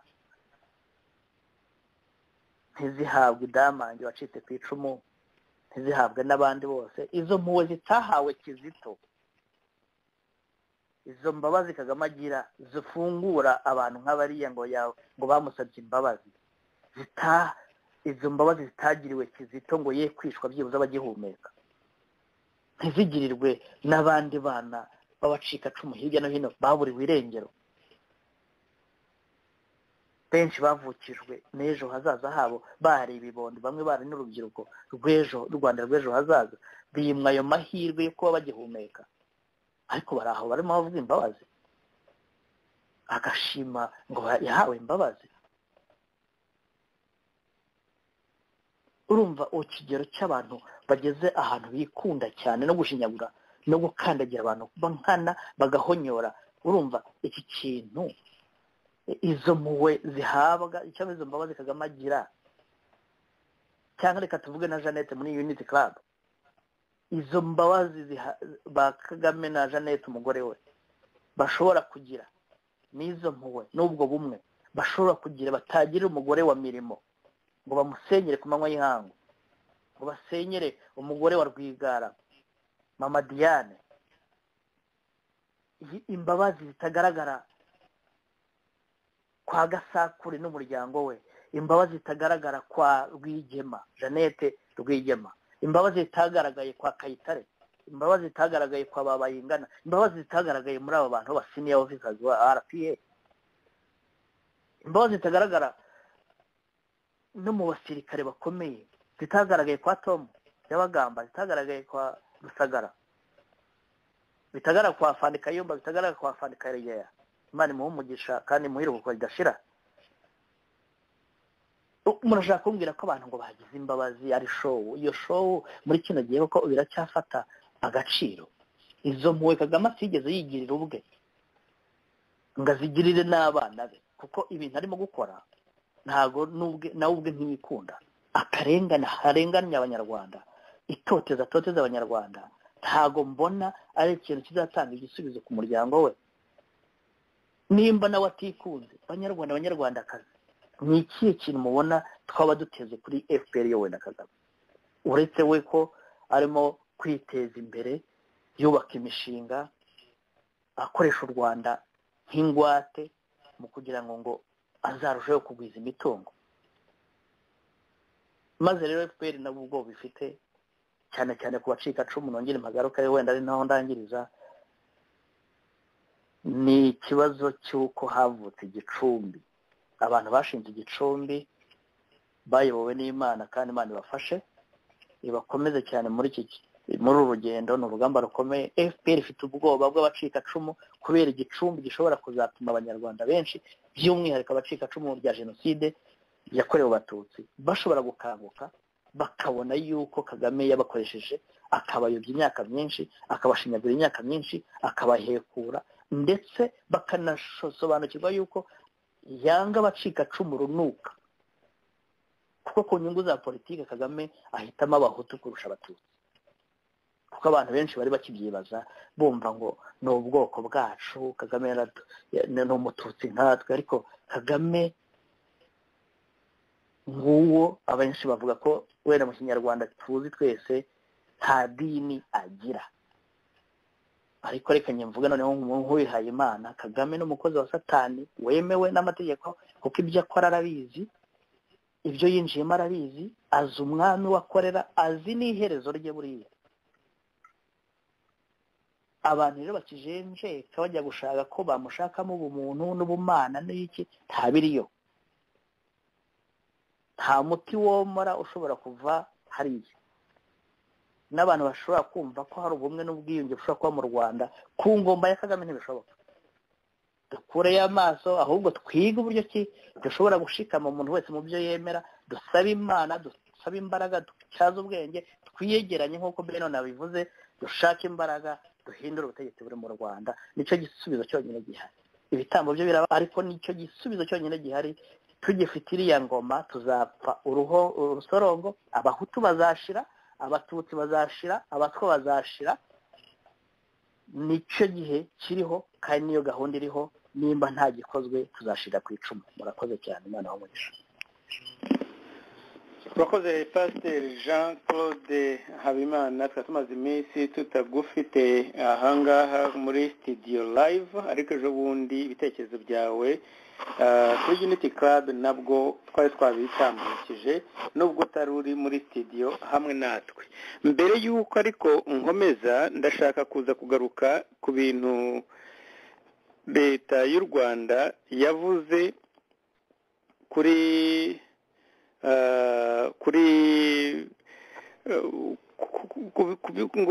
by'ibyogajuru na bintu nanatinye no kubivugaho ubwanjye ntekereza ko nshobora kuba nibeshya cyangwa se ko n'uwaba umuhaye makuru yaba atayumvise neza ariko nyuma yaho naje kumva ko byari inkuru y'impamo kuri ibi bintu bya Dr birababaje kumwita Dr ariko bya Pierre Damien Umuremyi biragoye cyane kugira icyo umuntu abivugaho mbere gusa ko nk'uko kandi wabivuze nawe Pasiteri Habimana mbere gusa ko njya kuri iyo nako kuri iriya transition ku yindi nkuru nshaka kugira ngo dusorezeho ko n'igihe cyadutwaye ndashaka kuvuga gato kuri Habumuremyi nako kuri speech yatangiye kuzamuka ubu hari video mu binyamakuru by'u Rwanda bariho batangira kwerekana Jeannette avuga mbese barisaikorenze inkuru ya Jeannette ivuga kuri ubwo yari yakoze kwibuka ariko ayikorera muri mu mbuto bari hano hameze nko muri hoteli bari barabyise ko ari ukwibuka conversation ariko ari imbuto yabiteguye iyo barasa nkaho bayaprodinga uyu munsi ariko iriya nkuru imaze imyaka 5 n'ibitarengaho gatoya iyo nkuru impamvu ije muri iki gihe abantu benshi bagiye babyibazaho ndetse bituma hari byabaye ngombwa ko nanjye nubashaka kugira icyo nayivuga kuko ntabwo ari coincidence ko bazuye iriya speech ya Jeannette iyo ntabwo ari speech yari yose ni ahantu yagaragaye arimo yihungura amarira mu by'ukuri bigaragara ko ari ay'ingona yagiye imbere y'abana atangiye kuvuga ngo agira ikiniga ariko ntabwo yanakigize yarabeshye yabaye nk'umuntu uceceka gusa hashize nk'amasegonda 30 arongera atangira avuga ashimira ngo mbese ko yaragize za emotion. Byo ni imitwe bari baramubwiye baramubwiye bati muri Amerika niko biyamamaza dore nyine mu bihugu byo mu mahanga ugomba gukonekta n'abantu uri imbere yabo ubwira, ariko abandi baba bafite na za emotion bazana stories ziri appealing ko muri iyo groupe barimo babwira, barangiza koko zikaba emotionnel. Jeannette nta emotion afite, ndumva pastor bisobanuye neza cyane, ari ugira emotion yari guhera no kuri ibyo byaba Kizito n'abandi koko nabo bakwita ko ari abantu bafitanye amasano y'amasano ya gitutsi, noneho bagahera aho ngaho ukabona ko ntabwo ari ukurira imbere y'abari abana gusa, ukabona ko ari impuhwe za kibyeyi kuko agira muri rusange. Ariko uyu munsi tuvuga turabizi neza, rozengana n'umucuti wanjye uyu munsi arambwira ati uyu mubona agira akazana imfubyi rimwe mu mwaka ngo yasangiye nazo, byo ni kwifotoza n'ibiriya nyine ajya hariya akajya kuvuga ngo yarize iki niba arize, noneho nagira icyo akora nyuma yaho tubone ko ari amarira, yari amarira yamuvaga yamuvaga mu mutima cyangwa mu mutwe. Iriya ntabwo ari coincidence. Uyu munsi ni anniversaire ya kunshura ya 25 ya GRG, ryashyira hamwe rya GRG ARG bishinzwe. Kagame yahavugiye disikuru y'iminota 47 ahari, ariko icyo bashatse, ubwo ndavuga opinion yanjye, buri muntu wese ashobora gukora interpretation ye, icyo bashatse gukora barimo barazana discours zijyanye n'iyo anniversaire cyangwa se zo kwerekana attachement ngo Jeannette afite kubacika cumu ku bana barokotse jenoside yakorewe Abatutsi.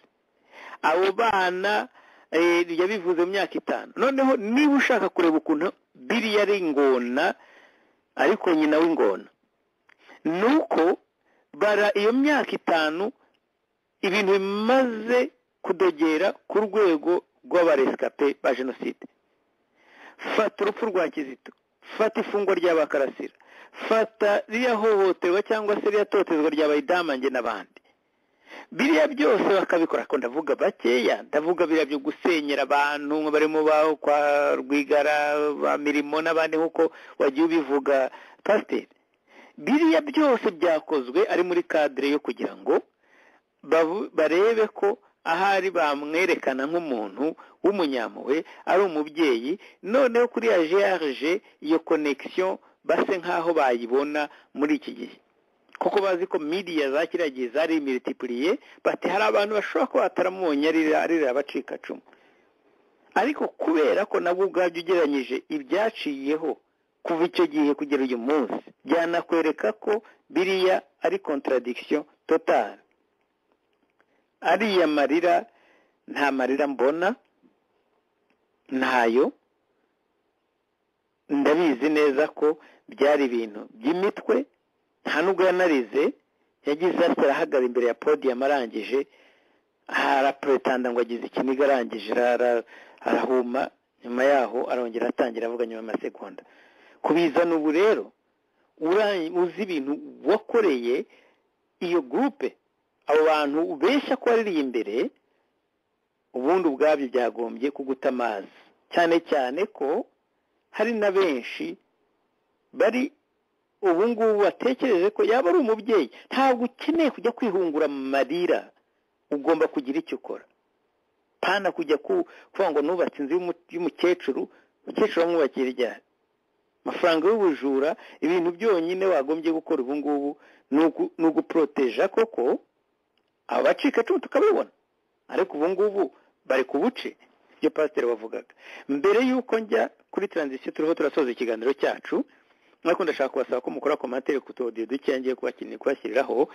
Ndagira ngo mbanze, hari amatangazo 2 nshaka gutanga najyanye n'ibiganiro byo kuri Radio Iteme. Ndahera ku itangazo nakiriye ry'umuyobozi w'ikiganiro cy'iyobokamana inkuru nziza, uwo ni umuvugabutumwa Simeon Ndwaniye, akaba yagira ngo yibutse abakunzi b'ikiganiro ko ejo bundi ku cyumweru, murabizi ko kimaze nk'ibyumweru hafi 2 kitumvikana kubera impamvu zitamuturutseho, ariko noneho kizagaruka n'ejo bundi ku cyumweru, muzacyumva amasaha yacyo. Ikiganiro inkuru nziza rero cy'iyobokamana kizagaruka. Abakunzi b'ikiganiro cy'iyobokamana mwarakibuze, ubu rero n'ejo bundi umusibo rwose iminsi 2 gusa, ahasigaye kikongera kigasubira ku murongo. Ku bijyanye n'ikiganiro kindi kizaza muri iyi weekend, n'ikiganiro ubumuntu mu bantu. Cyo ni ikiganiro ubusanzwe kiyoborwa na Madamu Gwiza Tabita, akaba rero we ntari bumuvugire, reka muhe amasegonda 30 nawe avuge icyo abahishiye kuri uwo munsi, maze ahasigaye nkomeze ikiganiro cyanjye nako nsoze ikiganiro cyanjye mu kanya. Murakoze cyane Jean Paul, ndabashuhuje mbashimira n'ikiganiro cyiza mwagize, nizere ko muri kunyumva. Igihe gito gihagije, reka ngire vuba. Nagira ngo bararike mwese bakunzi ba Radio Iteme, by'umwihariko abakunzi b'ikiganiro ubumuntu mu bantu, nk'uko Jean Paul wari ubivuze mu kiganiro kuri iki cyumweru. Ku cyumweru ndumva tubafitiye ibyiza byinshi. Dimanche Sunday tariki 24 z'ukwezi kwa 10, ubwo rero tuzaba dufite umutumirwa uzatuganirira ku mahano, ubwicanyi, akaga abantu bari muri prison bari guhura nako, kuko nawe ayivuyemo. Ntabwo reka mbasezeranire ko atari Habumuremyi Pierre Damien, ntabwo ari we, ni undi uzaza. Ndabararitse rero mwese muzaze muri benshi, kandi mumubaze n'ibibazo uko mubyumva. Ndabashimiye rero, nkomeje kubifuriza ikiganiro cyiza. Murakoze. Murakoze cyane Tabita, ndumva amasegonda yawe utayagejeje. Ubwo rero reka twege tuyakoreshe, turacyafite izindi ngingo ngufi cyane turi kuganiraho, tunavuga tunasoza. Nongere mbwire abakunzi bacu ko ibiganiro bya Radio Iteme nk'uko mubyumvise bifite gahunda zitandukanye, iminsi itandukanye, ariko mukomeze mwiyandikishe, kuko hari igihe bishobora kuza ntumenye yuko byabaye, ariko iyo wakoze notification wariyandikishije urabyumva, urabimenya. N'ibyo udashaka kumva ukabireka, ariko wamenye ko bihari. Ariko hari ibishobora kugucika kandi wabishakaga kubera ko utiyandikishije. Yandikishe rero, ukande subscribe ndetse ushyiraho na notification, kugira ngo igihe bibaye uploaded uzajya uhita ubikurikira. Wakoze rero Tabita, ndetse tuzabikurikira twabukereye turi benshi. Mbere yuko ngarura abagenzi banjye muri studio tukora commentaire za nyuma z'iki kiganiro, reka mwumve ibintu by'ibyogajuru by'u Rwanda na Kongo za satellite zigiye kujya mu birere. Ariko murabizi ubwo leta y'u Rwanda yipasa muremure kuri uru rwego, ni nako abaturage, ubujura mu Rwanda bumeze nabi, akarengane gashingiye ku bukene, kutishobora byabaye icyaha, ariko bo bati tugiye kujya mu kirere. Reka mubanze mwumva aya audio basobanura iyi mishinga, noneho ndagaruka mpe ijambo risoza bagenzi banjye turi kumwe ahangaha muri studio.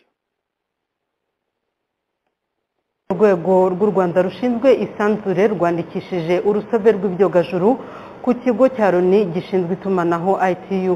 Ese ibi bisobanuye iki? Bifite izihe nyungu ku iterambere ry'igihugu? Nibyo rero twaganiriyeho n'umuyobozi mukuru w'uru rwego, Colonel Francis Ingabo. Urusobe rw'ibyogajuru mu rurimi rw'icyongereza bivuze satellite constellation. Ni igihe icyogajuru kimwe, ibyogajuru birenze kimwe, 2 cyangwa 3 bikorera hamwe iyo biri mu kirere. So icyo nicyo bita satellite constellation, ni nka network ya satellite zikorera hamwe. so muri rusange nk'uko wabajije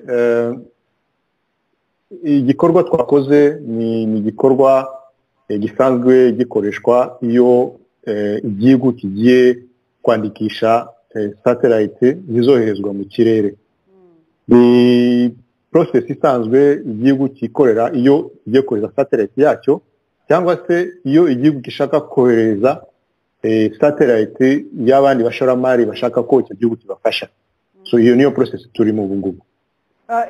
Umuntu yakwibaza ibyo byogajuru mwandikishije byaba bihari cyangwa se nk'uko mwari mubikomeje muti igihugu gishobora no kuba nyine cyakohereza iby'abandi bashoramari bimeze gute uyu munsi ku birebana n'ibyogajuru u Rwanda rwohereza?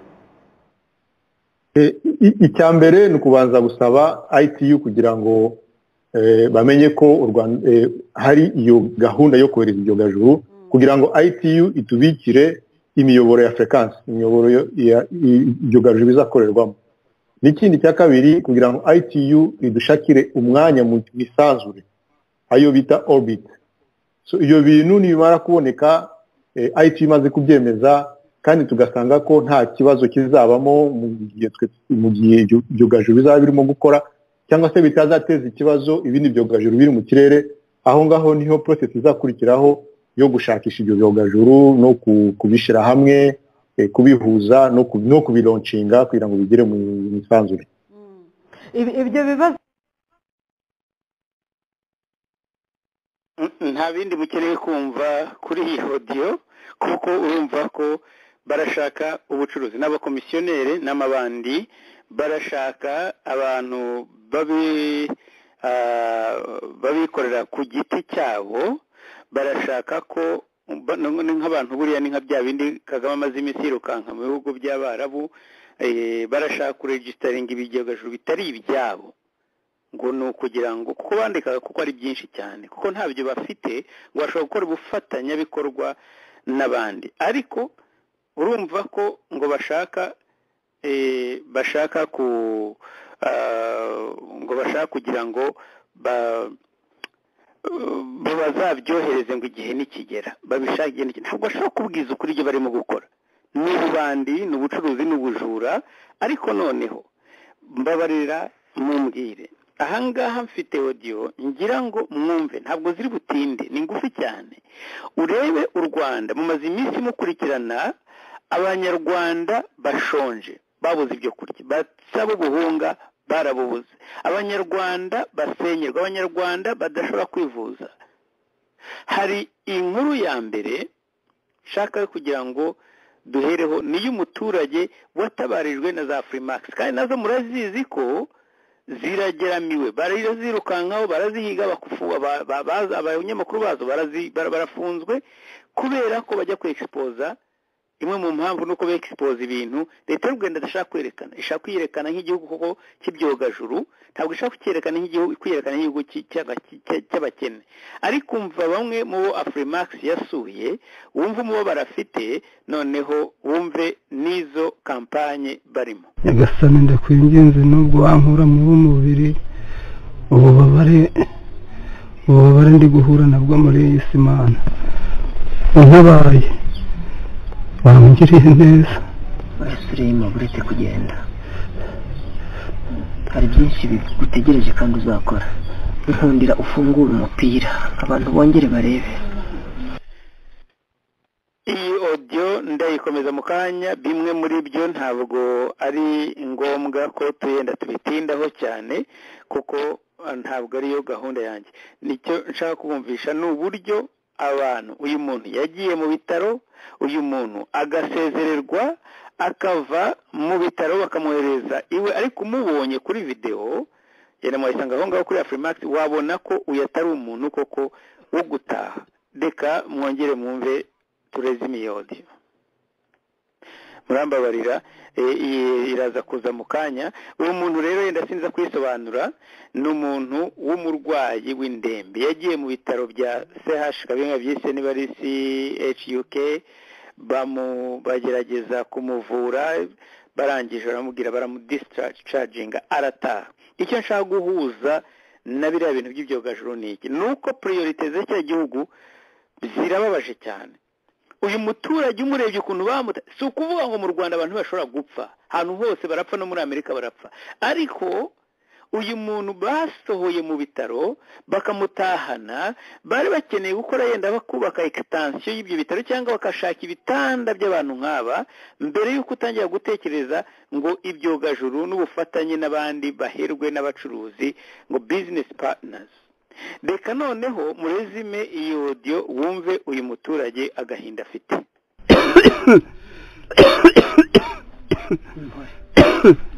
icyifuzo cyanjye ni uko Imana yankura muri uwo mubiri kuko ndarambiwe uburyane ntabwo mbayeho ntabayeho umubiri urarundya mbese ntabwo ndyama ni ukurara ndataka simbona uko ndyama mbese ikintu Imana yambabarira ni uko yankura muri uwo mubiri kandi abari kanshira mu bayo yewe n'Imana ishaka yamuruhura ikamwijanira rwose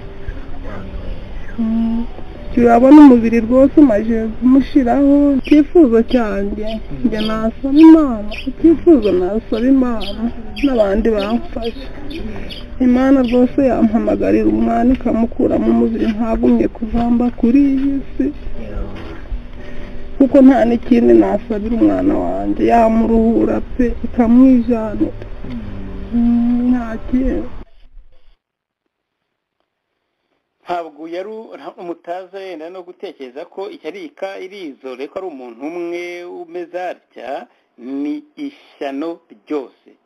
Ejo bundi mwumvaga abantu bahekaga umuntu mu ngobyi zimwe za kera, mwumvaga abantu basenyewe, abantu batwite bagashaka n'imodoka ibatwara bakayibura, ambulance bita ngo inkera niba ari imbangukiragutabara zikaza umuntu ari hafi no gupfa.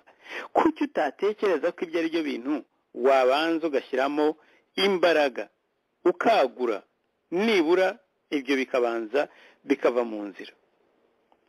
Ibyo ni ibya bindi leta y'u Rwanda ntabwo ibyo ngibyo bikozwe by'umuntu ntacyo biyibwiye. Ejo bundi nagiye kumva numva ngo muri gahunda yo kurwanya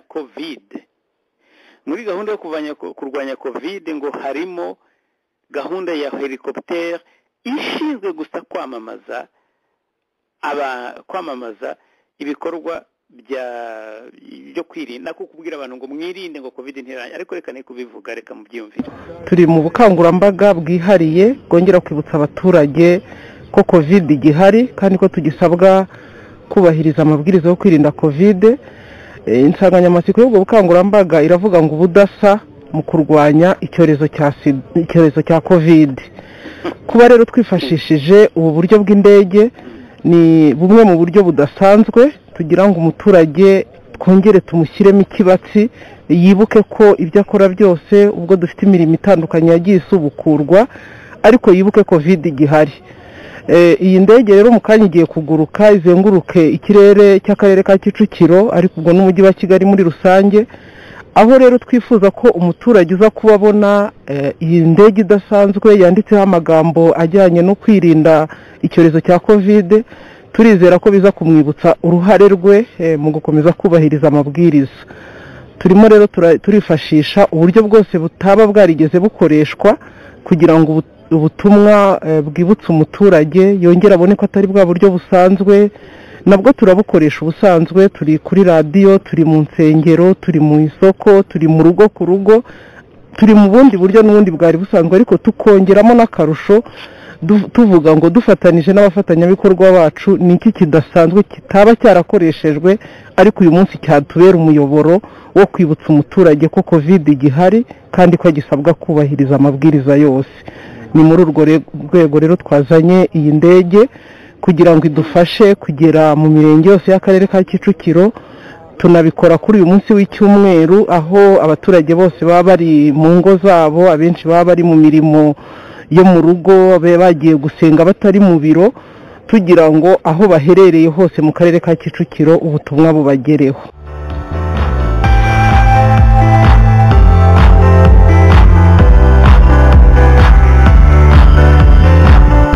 buje kugira ngo umuturage atirara, natwe ubwacu twese iyo tuvuze abaturage twese tuba turimo, buje kugira ngo tutirara, ngo umuntu yumve ko hari imvugo imwe imenyerewe kuvuga ngo irinde kovide, buje kugira ngo bufashe umuntu gukomeza kuvuga atari koko niba hagezweho aho indege ni ikinsaba imbaraga kugira ngo ntirara, nubwo ni icyo rero ije gufasha. ngibyo ngo utuzanye helicopter, aba ntibarabona n'inkingo zuzuye, ntibarashobora no kuba bavuga bati ayo kujya kwangiza ahangaha, reka tuze kuyakoresha mu kuzana izindi nkingo cyangwa se no kugaburira abo bantu bari bakeneye ubufasha. Niyo mpamvu navugaga biriya bintu by'ubukene buri mu gihugu bw'akarande. Uyu munsi kuri radiyo televiziyo nyarwanda baje polisi yagiye kuvuga ikibazo cy'ubujura bwayogoje u Rwanda, ntabwo ari Kigali gusa, bwayogoje umujyi wa Kigali no mu Rwanda kubera ubukene bafite. Ariko mbabarira umbwire, gufata indege helicopter ukajya mu kirere ngo ushaka ngo ukajya mu kirere ngo ushaka gusa ngo abantu basome ngo babwire ngo covid iracyahari, uzenguruka abapilote no kwenda bakorera ubuntu simbizi, ariko abandi nk'umupilote kumuflyinga buri minota 30 amafaranga yaguca ni menshi. Amavuta, equipment, cyakora ishobora no kuzabakoraho impanuka ikagwa kuri abo baturage. Rero nagenze kanumva ngo abantu ngo bagiye mu kiliziya ngo bagiye gusenga. None se umuntu wagiye kubana n'Imana akeneye kumva urwo rusaku rwawe uza kumubwira covid, kandi babarekure bavuga bati mwe mushobora kongera mugasenga, none mugiye kuenterompa, bakanabivuga bati mugambi ni ukugira ngo dukurikire abantu bagiye gusenga batari mu biro. Ngo none se umuntu ujya mu biro niba utazi ko covid igihari hito. Reka twumve Pasteur Jean Claude wavuze ngo ari za emotion nyinshi, gihe abantu barancumuza buri munsi. Pasteur ngira ngo iyi sije igihe nihaye cyarenze cyane, dufate buri muntu yenda bitarenze iminota 5 noneho dusoza ikiganiro cyacu. Ndagira ngo ijambo Pasteur Jean Claude abaremperaho usoza komantere zawe zisoza, ijambo ni ryawe. Murakoze cyane Jean Paul. Dusozereje ku bintu nanone nko gusozereza kuri comedy, ariko ni ibintu byose birimo gushinyagura nyine. Ubwo bageze mu kirere, buri umuntu ahubwo utajya mu kirere ntago agezweho, buriya niko mu Rwanda bakora. Abanyarwanda batajya mu kirere no mu byogajuru ubwo batakaje iterambere ryabasize.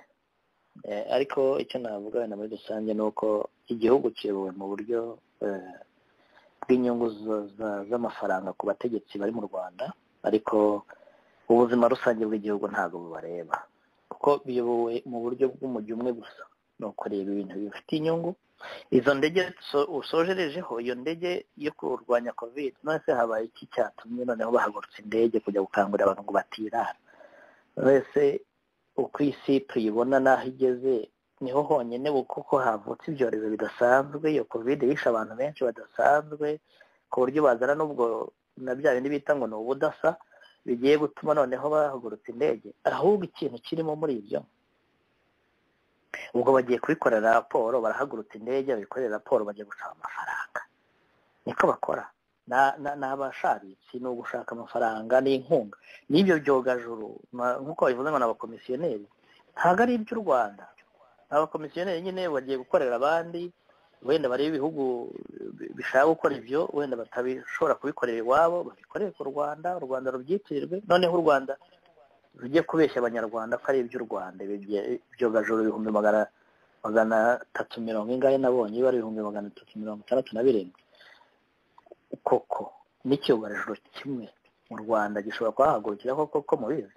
Maze rero n'abanyarwanda babishwe byinshi, baracunaguzwa, babatwara uko bishakiye, bahagizwe nk'amatungo. Ni ikibazo, dufite ikibazo gikomeye. Akaga dushyirwamo n'ubu butegetsi bukora gutya. Mfite impungenge z'u Rwanda rw'ejo hazaza.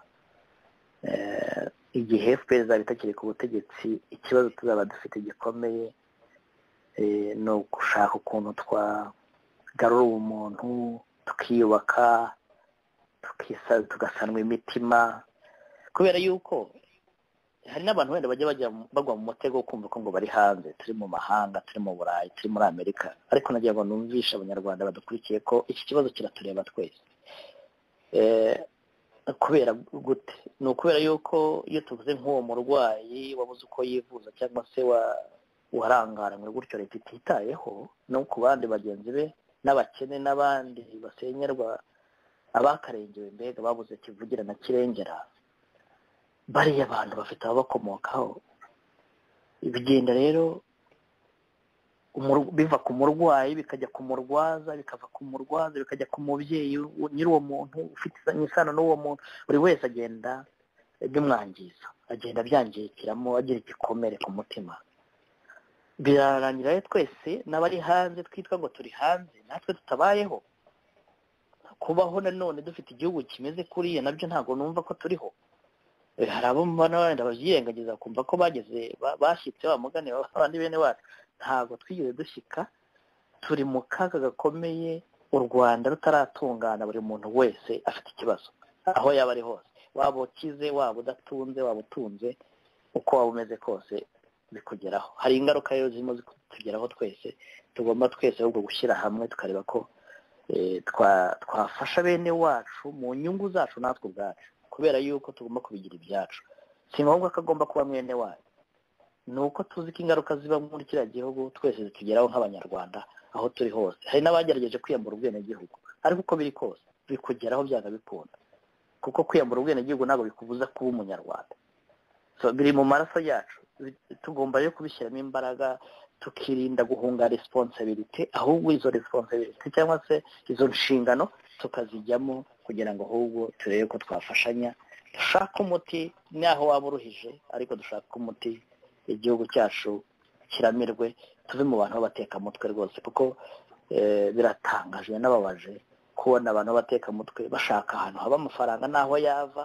kubera yuko ntabwo bashaka n'amafaranga ubwo barashaka inkunga z'amahanga ariko rero ni mu gihugu abanyarwanda baracucurwa baramburwa amasambu baramburwa amazu barasenyerwa ibyo byose ni ibintu bigaragara ko leta iriho irashaka amafaranga y'abantu bashyirwa y'amafaranga yo kujya mu mifuka y'abategetsi ariko ntabwo ari iterambere ry'igihugu nk'uko bamwe babyibeshya bakabona amazu bakagira ngo ni igihugu cyateye imbere ariko ni umuntu cyangwa abantu runaka baba bateye imbere kuko ariya mazu ntabwo ari benshi bayafiteho uruhare iyo mihanda ntabwo ari benshi bayagendamo nubwo wayigendamo ariko ufitiye umumaro nde ushobora kuwugendamo n'amaguru ushobora kugendamo n'akanyabiziga ufite wenda gatoya cyangwa se ko kangana kose ariko umenye ko ibicuruzwa by'abakire b'abaherwe niho binyura abantu bakagira ngo babagire impuhwe ntabwo impuhwe ari iz'igihugu ni impuhwe z'abantu ku giti cyabo murakoze cyane imana umugisha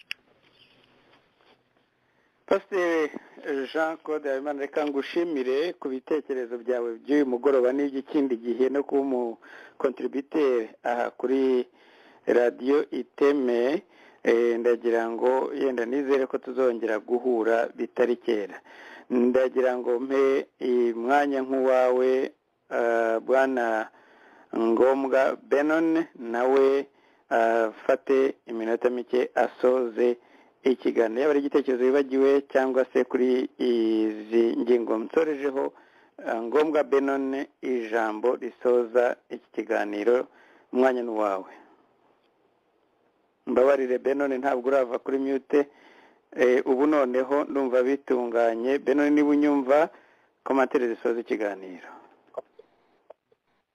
uranyumva noneho yego ndakumva ndashaka kuvuga cyane mpereye kuri ibyo byawe biriho washyiragaho by'ibyogajuru by'indege zizenguruka mu mujyi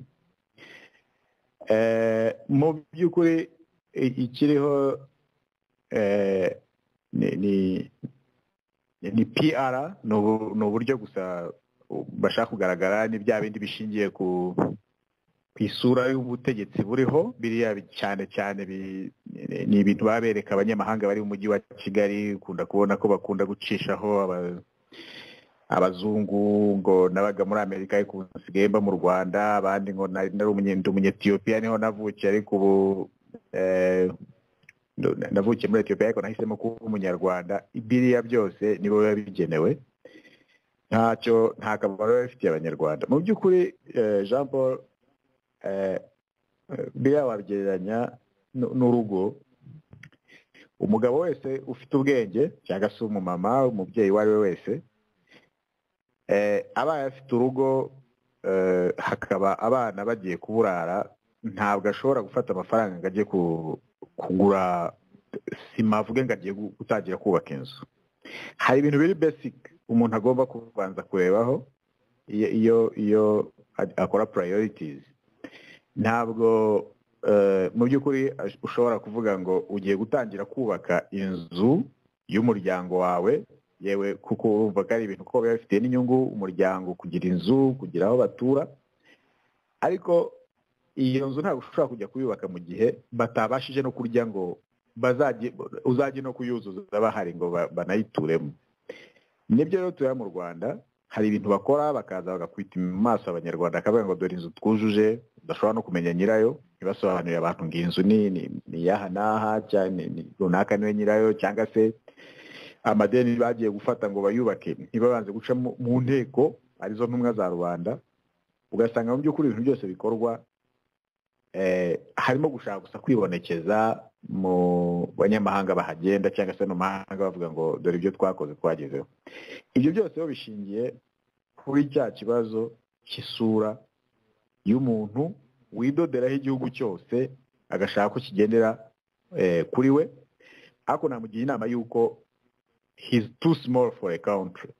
Igihugu ni kinini cyane kumuruta, nta gihe na kimwe gishobora kumukwira ngo noneho kigendere mu byo yifuza. Yaragisanze azagisiga. Ubu hari inkundura yatangiye kandi itazahagarara. Urabona abantu benshi bamaze iminsi bafungwa, abakozi za YouTube bagerageza kugira ibyo bavuga bibangamiye umuturage wo hasi, bose bagenda bafungwa, ariko bafunga umwe hakavuka 5, bafunga umwe hakavuka 10. Iyo ni inkundura yatangiye. Igihe tugezemo ntabwo ari igihe cy'uko abanyarwanda mu by'ukuri bazasigara inyuma.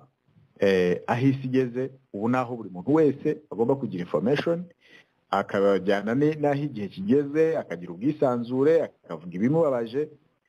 Ntabwo ibyo Kagame yifuza byo kugira ngo abantu bose baceceke bagendere mu bitekerezo bye byo kumusingiza, ntabwo bizashoboka. Iyo nkundura rero yaratangiye, niyo mpamvu tubona abantu biyemerera ko bibye, bemera ibyaha byabo bafungurwa, ariko abantu benshi bakaba bakomeje gufungwa bazira ibyo bavuze bitagenda. Wasubira nko mu manza ukajya ugakurikirana imanza za Tom, ukareba reportage za Eric bagira ubusa, ukareba ibintu, ukumva imanza ibyo bashinja ba Tom byabagambana ba Rusagara, ukumva ngo umuntu ngo yari afite yumva radio runaka. Ibyo bintu iyo byagezaho utangiye kuziza abantu ko bashaka information, utangiye kuziza abantu ko bavuga ibyabaye, iyo ni inkundura iba yatangiye kandi idashobora kurangira. Aho izasoreza izarangira uko ibintu bihindutse. Jean Paul rero ibi byose nta gitangaza, tuzakomeza kubona ibintu bimeze gutya, tuzakomeza kubona. Ubu tugeze mu gihe ikintu ntabwo Kagame ni kimwe nuko he has done enough damage. Ibyo amaze gukora bibi birahagije. Niba hari n'ikiza kimwe bibiri yakoze, nta kindi ashigajeyo. Ikintu kimwe yakora cyonyine ahagereje, akwiye gushyiraho akadomo akavuga ati reka ngende nsigire igihugu bene cyo. Ariko nta kintu na kimwe ashigaje uretse gukomeza gusunikira igihugu ahantu habi. Inshingano we turabimubwira buri gihe, ngiye ngavunira amatwi ibiti mu matwi. Numvishe ijambo hambere aho yavuze muri Unity Club avuga ko mu by'ukuri ushobora guhemukira abantu kubera ko ufite inzego z'umutekano, ufite iz'ubucamanza, ukabibakoresha kugira ngo uzonge abantu. Rimwe na rimwe n'abo wahemukiye bakagusaba imbabazi. Aravuga ati ariko ushobora kumva ari byiza uyu munsi ko uhemukira abantu bakagusaba imbabazi ari nawe wahemukiye, atari iherezo birakugaruka. ibyo rero niko kuri buri munyarwanda wese akwiriye kubabona, akabona ko Kagame ibyo akora akafata inzu ya Rwigara akavuga ati ndayishenye, inganda yasize akazitwara, agafata abantu b'abagabo ba Tom akafunga ngo bumvishije ngo yavuze gutya. Ibyo byose akabona abantu bamukomera mu mashyi bamubyinira, ni igihe gusa ingaruka zikaza zikamugeraho. Gusa impamvu tuba dusakuza ni uko izo ngaruka ntabwo zigera kuri we gusa, ahubwo ziragaruka zikagera no ku gihugu cyose, zikagera no ku banyarwanda. Niyo mpamvu rero tuba dushishikariza abantu bose, cyane cyane ingabo z'igihugu, abantu bari mu mutekano, ubucamanza, abantu bose guhaguruka bagashyira hamwe bagahuza ibitekerezo, bakareba buri muntu wese icyo yakora kugira ngo ibintu bicike bigere ku iherezo, amazi atarenga inkombe. Urakoze Jean Paul. ni wowe ukoze ngombwa Benon, ndetse na mugenzi wacu Pasiteri Jean Claude Habimana. Ndizera ko tuzasubira mu minsi ya vuba. Ikiganiro cyacu rero cyo kuri uyu mugoroba kikaba kirangiriye ahangaha. Tuzongera mu biganiro byacu nk'uko mwabyumvise, hari ikiganiro giteganyijwe cy'ubumuntu mu bantu, akaba ikiganiro cya iyobokamana ku cyumweru, byombi ni ku cyumweru. Muzabikurikire rero, ndetse mukomeze murebe kuri gahunda y'ibiganiro byacu. Mwari kumwe nanjye Turashimira Jean Paul, umuyobozi w'ikiganiro cy'uyu munsi, hamwe rero na bagenzi, mu izina ry'abagenzi bacu twari kumwe ahangaha, Benon Ngombwa na Pasiteri Jean Claude Habimana. Reka mbashimire kuba mwifatanyije natwe muri iki kiganiro cyose. Murare haryana bari mu ijoro, abandi aho muri hose mugire ibihe byiza, naho ubutaha.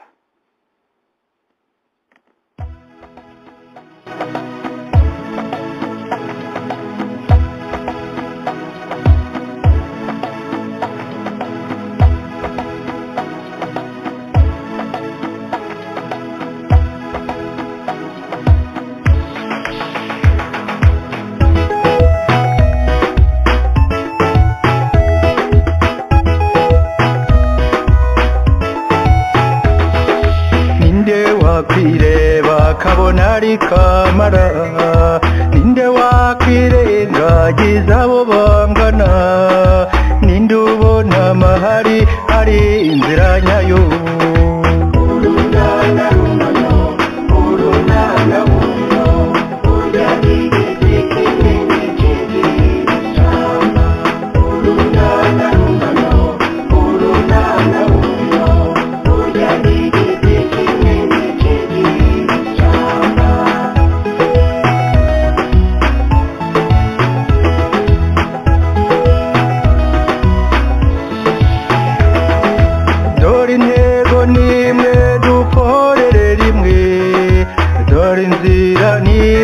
tugendere hamwe, dufata n'urunana tutizanye intege.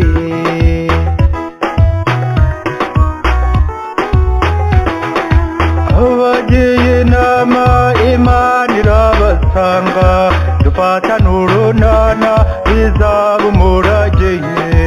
Abacuruza amoko bayaburira isoko.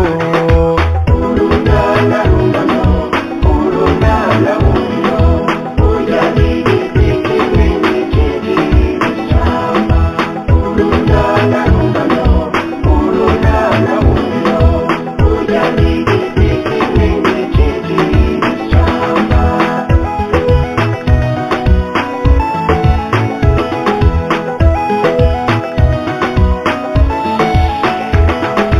Dufata n'urunana tubitoza bato, mu muco karande tubegere hamwe. Abashaka intambara barindira